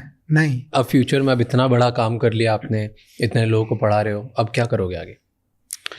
देखिए, हम तो पढ़ा रहे हैं मजबूरी में, क्योंकि गरीब पढ़ सके और हिम्मत हो सके। मेरा इंटरेस्ट इसमें नहीं है, इंटरेस्ट मेरा फौज में था। इच्छा क्या है हमारी कि हम वो भारत देखना चाहते हैं ना, कि जहाँ पुराने से धोती कुर्ता में पहना हुआ एक किसान शीशे का दरवाजा खोल के कहे कि ये 4 व्हीलर कितने का है। एक पहचान होनी चाहिए कि ये बड़का गड़िया किसान लेके घूमता है। आज कैसे है कि नेता सब फॉर्च्यूनर लेके घूम रहा है, लैंड रोवर लेके घूम रहा है, उसे किसानों की एक पहचान होनी चाहिए, बैलगाड़ी से हटना चाहिए उनको। कैसे होगा? एक किसानों के पास उन्नत किस्म की फसल नहीं है, उनके पास बीज नहीं है हाई यील्ड वेराइटी का, वो उनको प्रोवाइड कराइए। जब वो फसल बोते हैं तो उन पे कीट का अटैक हो जाता है, उनकी 50% फसल खराब हो जाती है, उनके पास कोई टेक्नोलॉजी नहीं है। ल्योर टेक्नोलॉजी उनको भेजिए वहाँ पे। वो क्या होता है, एक बड़ा सुगंध होता है उससे, वो ना मेल को अपनी ओर अट्रैक्ट करता है। उसकी वो दवा होती है, उसकी सुगंध फीमेल कीट की तरह होती है, तो उसको ना सारे मेल उसी को समझ के ना आ जाते हैं सब एक पास, और उसको एक बड़े से प्लेट में ऐसे रख दीजिए, उसमें हल्का सा केमिकल डाल के, उस पर जैसे बैठेगा डूब जाएगा, पानी में डूब जाएगा वो। या फिर एक स्टिकी पेपर ले लीजिए, उसी पे उस दवा को चिपका दीजिए, उसको लगेगा फीमेल है, सारे मेल आ जाएंगे। तो ऐसे क्या है ना कि आपको कम खर्च करना पड़ेगा, क्योंकि जब आप कीट को, मेल को भी मारेंगे फीमेल को भी मारेंगे तो डबल मेहनत है। और ल्योर की मदद से केवल आके मेल मरेगा, जहाँ मेल मरेगा उनका रिप्रोडक्शन साइकिल रुक जाएगा। जब रिप्रोडक्शन साइकिल रुक जाएगा तो फिर धीरे धीरे कंट्रोल हो जाएगा। ये उनके पास है ही नहीं।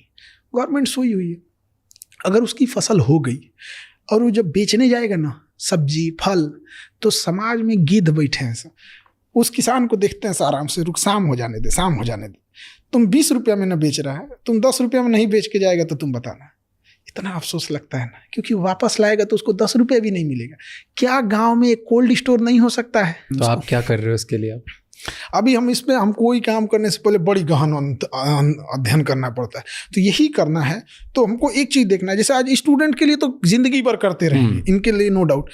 हमको वो देखना है किसानों के लिए, कभी उनका भी एक ऐसा क्लास ले बैठा के, ऐसा करना है, और उनको एक टारगेट दे कि देखो भैया, तुमको 2 साल का टाइम देते हैं, 2 साल तक के बाद तुमको हम 4 व्हीलर पे देखेंगे, हमको उससे मतलब नहीं है तुम कैसे लाओगे, हम जान निकाल लेंगे काम करा के। जैसे स्टूडेंट को कैसे, मतलब उनको तो मानते हैं, पढ़ाते हैं, लेकिन उनसे हम टारगेट जो दिए वो करवा देते हैं। तो किसानों को भी थोड़ा एज में बड़े रहते हैं लोग, दादा एज के किसान लोग, लेकिन काम तो करा लेंगे हमको। तो हम अभी इसी चीज़ों पे करना है कि भाई कैसे हो गया। तो क्लास स्टार्ट करोगे किसानों के लिए? यही सोचते हैं, लेकिन उनके लिए एरिया बड़ा चाहिए क्योंकि आप प्रैक्टिकल उसको तो दिखा नहीं सकते। एरिया बड़ा चाहिए, गवर्नमेंट से मांग नहीं सकते हैं क्योंकि गवर्नमेंट देगी नहीं। गवर्नमेंट हेल्प करेगी तो अगर कभी नहीं लेना चाहिए आपको। एक गवर्नमेंट हेल्प करेगी, अगली गवर्नमेंट उजाड़ के चली जाएगी। खुद खड़े हो जाओ, पॉलिटिक्स में जाओ, पॉलिसी चेंज करो। खड़े झूठ बोलना पड़ता है उसमें, हम लोग से होगा नहीं। टीचर से तो और ना होगा, क्योंकि हम लोग को आदत होती है मिक्स भाषा नहीं बोलते हैं। भैया ये होगा तो होगा, नहीं होगा तो नहीं होगा। बच्चों को खड़ा बोल देते हैं भाई इतना ऐसा मेहनत करेगा तो तुम्हारा रिजल्ट नहीं होगा, तुम्हें और करना पड़ेगा। खड़ा बोल देते हैं भाई, उसे खराब लगेगा बट करेगा तो मेहनत, इसलिए पॉलिटिक्स नहीं हो पाएगा।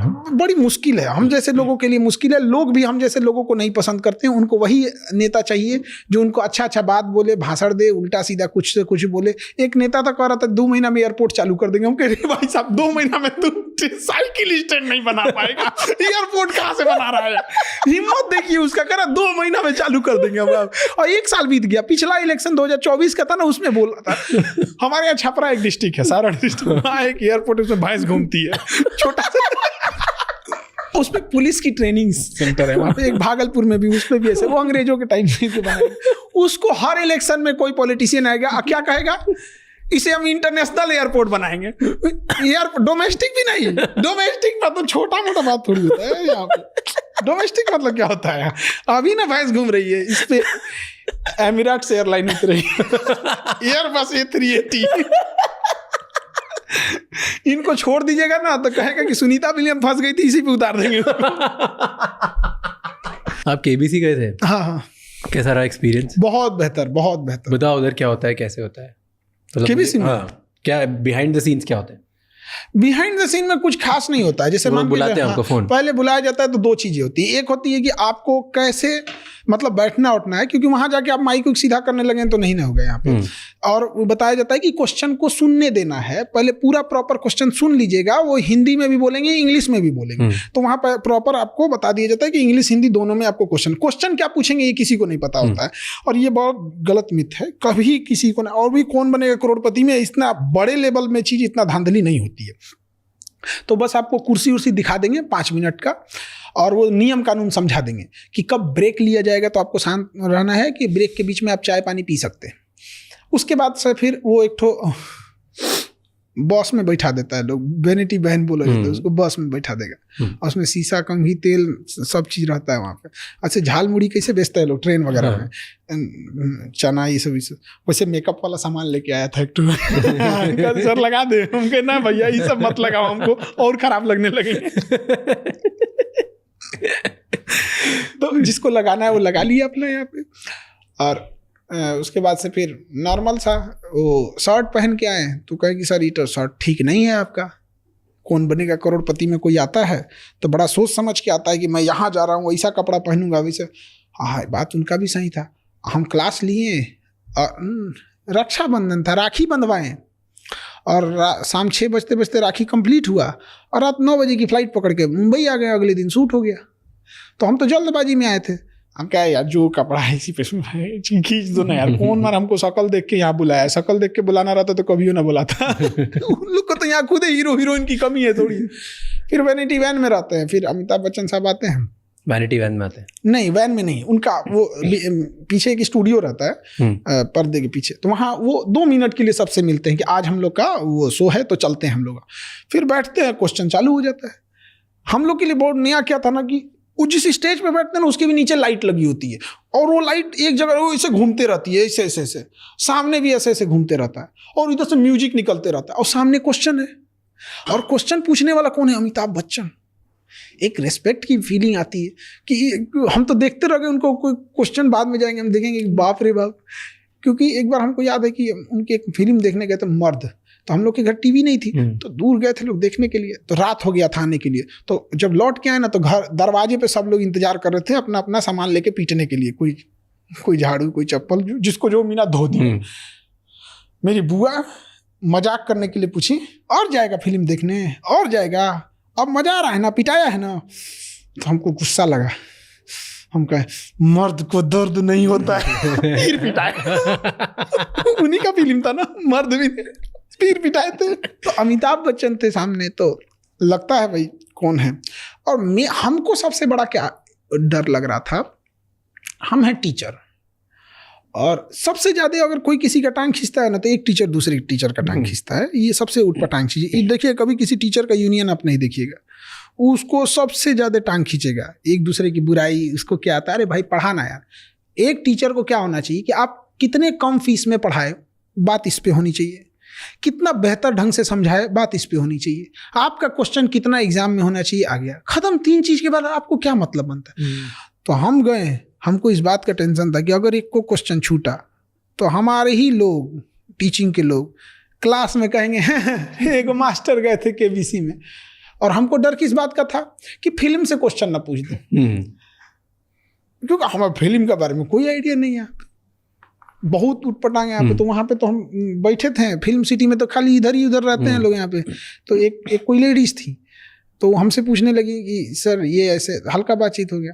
तो हम पूछे आप क्या करती हैं, तो हमारे टीम वाला एक बोला क्या करते हैं, वो हीरोइन है। वो हम कहे तो गड़बड़ हो गया हमको क्या पता यार, हम फिल्म नहीं देखते हैं। हमको बहुत खराब लगा, सॉरी मैडम। कौन थे? आपको हीरोइन थी। अच्छा। अब फिल्म सिटी में तो खाली हीरोइन ही रहते हैं, उसमें बाकी लोग रहता कौन है। हम नहीं देखते हैं फिल्म। हमको ना मोबाइल और हीरोइन एक के जैसा लगती है सब। अब तो मोबाइल सब एक ही डिजाइन का आ गया है, कोई चेंजिंग ही नहीं रह गया। पहले बटन वाला था तो समझ में आता था, ये दूसरा मोबाइल, ये दूसरा मोबाइल है, एक ही जैसा लगता है। तो फिर वही डर इसी बात का था कि फिल्म से क्वेश्चन ना पूछ दे। फिल्म से नहीं आया, दड़दड़ा दिए बाकी सब। पढ़ने से आप करोड़पति बन गए रियल लाइफ में? रियल लाइफ में मतलब पैसे से? हाँ। देखिए, अमीर इंसान का हम एक परिभाषा बताते हैं, जिसके बगल में बैठे गरीब को एहसास ना हो कि वो गरीब है। हमारे बगल में कि गरीब को कोई दिक्कत नहीं हो गया कभी भी कोई चीज। अब थोड़ा सा भीड़ भाड़ इतना हो जाता है ना, हम तो खुद चाहते हैं, हमको सबसे अच्छी लगती है मोटरसाइकिल। कहीं भी घुस जाओ, ना जाम में फंसना, ना किसी गली में। बट होता क्या ना कि अभी मोटरसाइकिल से जाएंगे तो कोई रोक लेगा, सर मेरा बेटा इंटर किया है, इसको क्या कराना चाहिए, इनको क्या कराना चाहिए। हम क्या बोलते बोलते फंस जाएंगे। मेरा एक बार फ्लाइट छूट गई थी इसी चक्कर में भगा कर धकेलते नहीं ना भाग सकते आप। तो सर ये क्या करे, 10th में कई लोग तो पूछते हैं मेरा बेटा अभी 5 में। हम कह रहे यार उसको तो 5 में है, तो आप अभी से क्या उसको डिस्टर्ब करें। अभी तो उसको उसकी खेलने कूदने की उम्र है, अभी तो स्कूल में जा रहा है, उसको उतना 5 घंटा 6 घंटा उसको रहने दीजिए यहाँ पे। तो थोड़ा सा हो जाता है। आप कपिल शर्मा में भी गए थे? हाँ। वहाँ का एक्सपीरियंस कैसा था? वो भी बहुत बड़े। कपिल शर्मा ना रियली मतलब वो ना कॉमेडियन टाइप के हाई है, उनके बातें में ही हंसी आती रहती मतलब 10 मिनट बात भी करेंगे तो बहुत हंसी आएगी। तो वो मिले फिर आपसे बिफोर शूट के? पहले मिलते हैं, बाद में मिलते हैं, क्या था उधर एक्सपीरियंस कैसा था? हम शूट से पहले हमको लगता है 1-8 मिनट के लिए सब लोग मिलते हैं, ज्यादा के लिए नहीं, बस वो गेट टुगेदर के लिए, नमस्ते हाय हेलो कैसे हो गया। लेकिन अमिताभ बच्चन को हम देख के ना बोले, मतलब इंसान अपनी सफलता के मतलब दादा साहब फाल्के के बाद कोई फिल्म इंडस्ट्री में है तो वही है। इतना वहाँ पे वो जो झुक के सबको नमस्ते प्रणाम करना, ऐसे करना, क्या इंसान, ये बहुत बड़ी चीज होती है। यहाँ कोई 2-4 पैसा कमा लेता है तो अकड़ में उठता है। हमारा बोलेरो खरीद लेगा तो पूरा भर गाँव नचाएगा बोलेरो, वो EMI पे। अब आप भी आज इतना बढ़िया काम कर रहे हो, इतने बच्चे आपको देखते हैं, इंस्पिरेशन मांगते हैं, और बहुत आपने अचीव किया लाइफ। आपको कोई कैसे याद रखे? हम बस ये चाहते हैं कि एक कोई असहाय, जैसे अभी स्टूडेंट्स की बात करते हैं, किसान और स्टूडेंट्स, हमको ऐसा लगता है कि उनको जब मुसीबत पड़े ना, तो आज भी वो याद रखते हैं ना कि अगर हमारी पढ़ाई छूट रही है ना, तो एक इंसान है जो हमारी पढ़ाई नहीं छूटने देगा। अभी एक खुशबू नाम की लड़की थी, हम आपको अभी 3 दिन पहले की बात बताते हैं। वो 10th एग्जाम में, वो एक ऐसे गांव में नदी के उस पार रहती थी, तो जाने के लिए पुल भी नहीं था, तो नाव से जाना पड़ता था। बाढ़ आ जाएगी तो नाव से भी नहीं जा सकते, उधर एक भी हॉस्पिटल भी नहीं है, बीमार पड़ गए तो रात भर इंतजार करो नहीं तो मर जाओ। और वो 10th में जब 10th का एग्जाम दे रही थी, तो अपने मम्मी से कही थी कि हमको इंटर में साइंस रखना है, सो दैट कि हम डॉक्टर बन सके। तो उसकी मम्मी ने कहा कि साइंस में तो ज़्यादा पैसा लगेगा, तो बेचारी जिद करने लगी। तो कही ठीक है, तुम्हारा 400 नंबर आएगा ना, तब हम तुमको साइंस दिलाएंगे। उस लड़की का 399 आया। 399। हद देखिए, उसके घर वालों ने उसे साइंस नहीं लेने दिया। उसका डॉक्टर बनने का सपना तोड़ दिया गया, और उस लड़की को आर्ट्स दिला दिया गया। वो हिस्ट्री ज्योग्राफी पॉलिटी ले ली, उसके लिए पढ़ाई बोझ हो गया। रोने लगी, 1 साल तक उसकी पढ़ाई बोझ हो गई। एक मीडिया वाला उसके घर गया, तो उसने कहे कि खान सर को मेरी बात बस ये पहुंचा दीजिएगा कि मेरा सपना है, हम क्या बनना चाहते हैं, कि हम साइंस लेना चाहते हैं, डॉक्टर बनना चाहते हैं। हमारे पास किसी ने भेज दिया डायरेक्ट, हमारे पास हमारी टीम ने हमको भेजा। हम कहे कि लड़की चाहे जहाँ भी रहती होगी पता करो, इसको लेके आओ यहाँ पे। वो आई, अब वो दोबारा 1 साल जो 11th कर लिए ना वो कैंसिल, अब वो दोबारा फिर 11th में एडमिशन हुआ, दोबारा वो साइंस ली। और शिक्षा मंत्री भी इसमें इन्वॉल्व हुए, उन्होंने भी स्कूल अलॉट करा दिया। और हमारे पास आई कि हमें डॉक्टर बनना है, तो उसकी मम्मी कही हम मोबाइल नहीं रखने देंगे, क्योंकि गांव के लोगों में क्या है ना कि वो लड़कियों को बढ़ने ही नहीं देना चाहते हैं, बढ़ने ही नहीं देना चाहते। उसको बहाना है कि मोबाइल से बिगड़ेगी। इसका मतलब जब मोबाइल नहीं था तो लोग नहीं बिगड़ते थे। अरे गधा कहीं का। लेकिन क्या करेगी उसकी माँ, उनकी माता जी समाज को देख के कर रही है ना, कौन माँ नहीं चाहेगी मेरी डॉक्टर बने। हम कहे तो बड़ा दुविधा है, करेगी पढ़ेगी तब रखने देंगे, नहीं तो नहीं रखने देंगे। तो भाई उसमें क्या, अब दिन भर तो मोबाइल में नहीं देखते रहेंगे, अब हम क्या करें। तो हम उसको कहेंगे एक काम करो तुम लैपटॉप लो। तो कहेगी मेरे भाई के पास मोबाइल है लेकिन हमारे पास नहीं है, भाई ऑनलाइन क्लास करता है, उसका भाई मेरे से ऑनलाइन क्लास करता है। तो हम कहे ठीक है, अब तुम्हारा भाई लैपटॉप, तुम्हारे पास लैपटॉप रहेगा। तो कह रही कि भैया को बोल दीजिए कि ऐसा ना हो कि फिर बदल ले, कि लैपटॉप मोबाइल हमें दे दोगे, बदलोगे तो। अब वो लड़की दोबारा पढ़ रही। वो लड़की चाहती तो किसी को बुला सकती थी कि मेरा वीडियो आप मोदी जी तक पहुंचा दीजिए, मेरा वीडियो। हजारों लोग टीचर हैं, किसी तक जा सकती हो। किसको बोली थी? खान सर। और कही वो गरीबों को पढ़ाना चाहते हैं, गरीब इंसान को। आज वो पढ़ेगी, और उसको शर्त रखे है कि तुमसे इलाज कराने हम आएंगे, अब फीस नहीं देंगे। क्योंकि उसके लैपटॉप में हमने सारे क्लास डाल दिए, नीट के 11th NEET, 12th NEET, dropper NEET, जिसमें अच्छा लगे उसको वो सारे क्लास उसको ले दिए। और उसको हमने एक्सेसिबिलिटी 24/7 की एक्सेसिबिलिटी दे दी है कि उसको जब चाहे जो बात है आके कह सकती है, टेस्ट दे सकती है, उसे कोई नहीं रोकने वाला है यहाँ पे। अच्छा लगता है। अब जब ये डॉक्टर बनेंगे लोग तो आपको क्या लगता है, किसी मरीज से ये क्या कहेंगे कि तुम ब्लड जांच करा के आओ, आधा कमीशन मेरा। ऐसा कहीं नहीं होगा। ये चीज अच्छा लगता है कि लोग इस वजह से याद करें। हमें जानने के लिए सब जानते हैं, लेकिन उम्मीद की नजर से कोई देखता है तो गरीब लोग देखते हैं। आज भी पटना में जो लोग आते हैं तो हॉस्पिटल में कहीं पे जब ब्लड नहीं मिलता है ना, तो हॉस्पिटल वाला चुपचाप बोलता है कि चल जाओ खान सर के पास, वो ब्लड दिला देंगे। और हम सैल्यूट करते हैं ऐसे गार्जियन को जिनके बच्चों को हम पढ़ाते हैं, क्या संस्कार सिखा के भेजा। हम बोलते हैं कि बाबू ये आदमी है, इन्हें ब्लड चाहिए। अभी 2 दिन पहले 1 साल 2 साल की किसी की बेटी थी, उसका ऑपरेशन होना था, तो वो निगेटिव ब्लड चाहिए। निगेटिव बड़ा मुश्किल से मिलता है, किसी के पास है, कोई ना कोई उसमें मिल जाएगा, क्योंकि हजारों बच्चे होते हैं। और दिखा देंगे ना, हम उसे जान रहे हैं ना वो उसे जान रहा है। मेरे कहने पर उस बच्चे की माँ बाप को हम कहते हैं कभी इनके माँ बाप मिले तो हम दंडवत प्रणाम करें जमीन पे लेट के, भाई क्या संस्कार सिखाए। आज मतलब कि दुनिया में कोई किसी को ब्लड नहीं देता है, मेरे कहने पर वो जाके उसको ब्लड दे जाते हैं।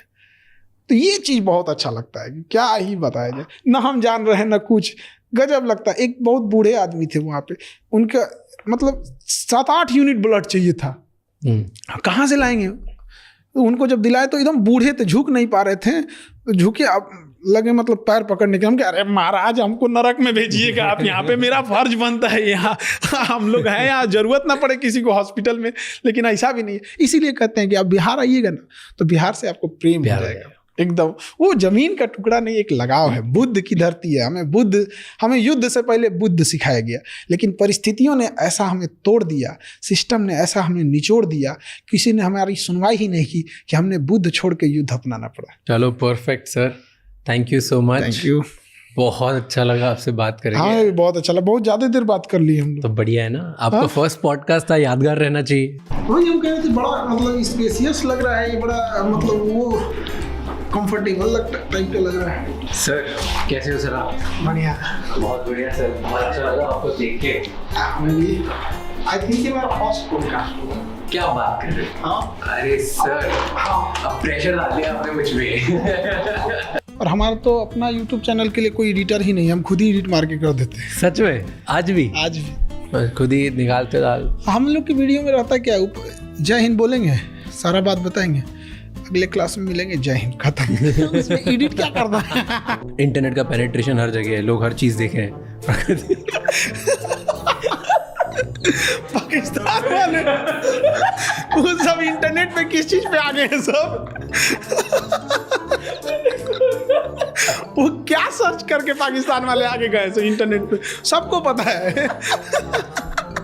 वो गधों को इंटरनेट दिया गया, पढ़ाई लिखाई सर्च कर, तू सर्च करेगा तो कुछ और। थैंक यू सो मच ये एपिसोड एंड तक देखने के लिए। अब आपको 3 चीजें करनी है। सबसे पहले इस चैनल को सब्सक्राइब कर लो, क्योंकि जितना आप सब्सक्राइब करोगे उतने ही बेहतर और वैल्यूएबल गेस्ट हम ला पाएंगे आपके लिए। नंबर 2, मुझे कमेंट्स में बताओ इस एपिसोड में आपको क्या अच्छा लगा और क्या गंदा लगा, ताकि हम वो मिस्टेक्स रिपीट ना कर पाए। एंड कौन से ऐसे गेस्ट हैं जो आप देखना चाहते हो वापस हमारे पॉडकास्ट पे, ताकि हम उन्हें लेके आएँ और आपको ज़्यादा से ज़्यादा वैल्यू दे पाएँ। एंड नंबर 3, ये एपिसोड किसी एक इंसान के साथ ज़रूर शेयर करना, क्योंकि one conversation can change someone's life. I'll see you next time. Until then, keep figuring out.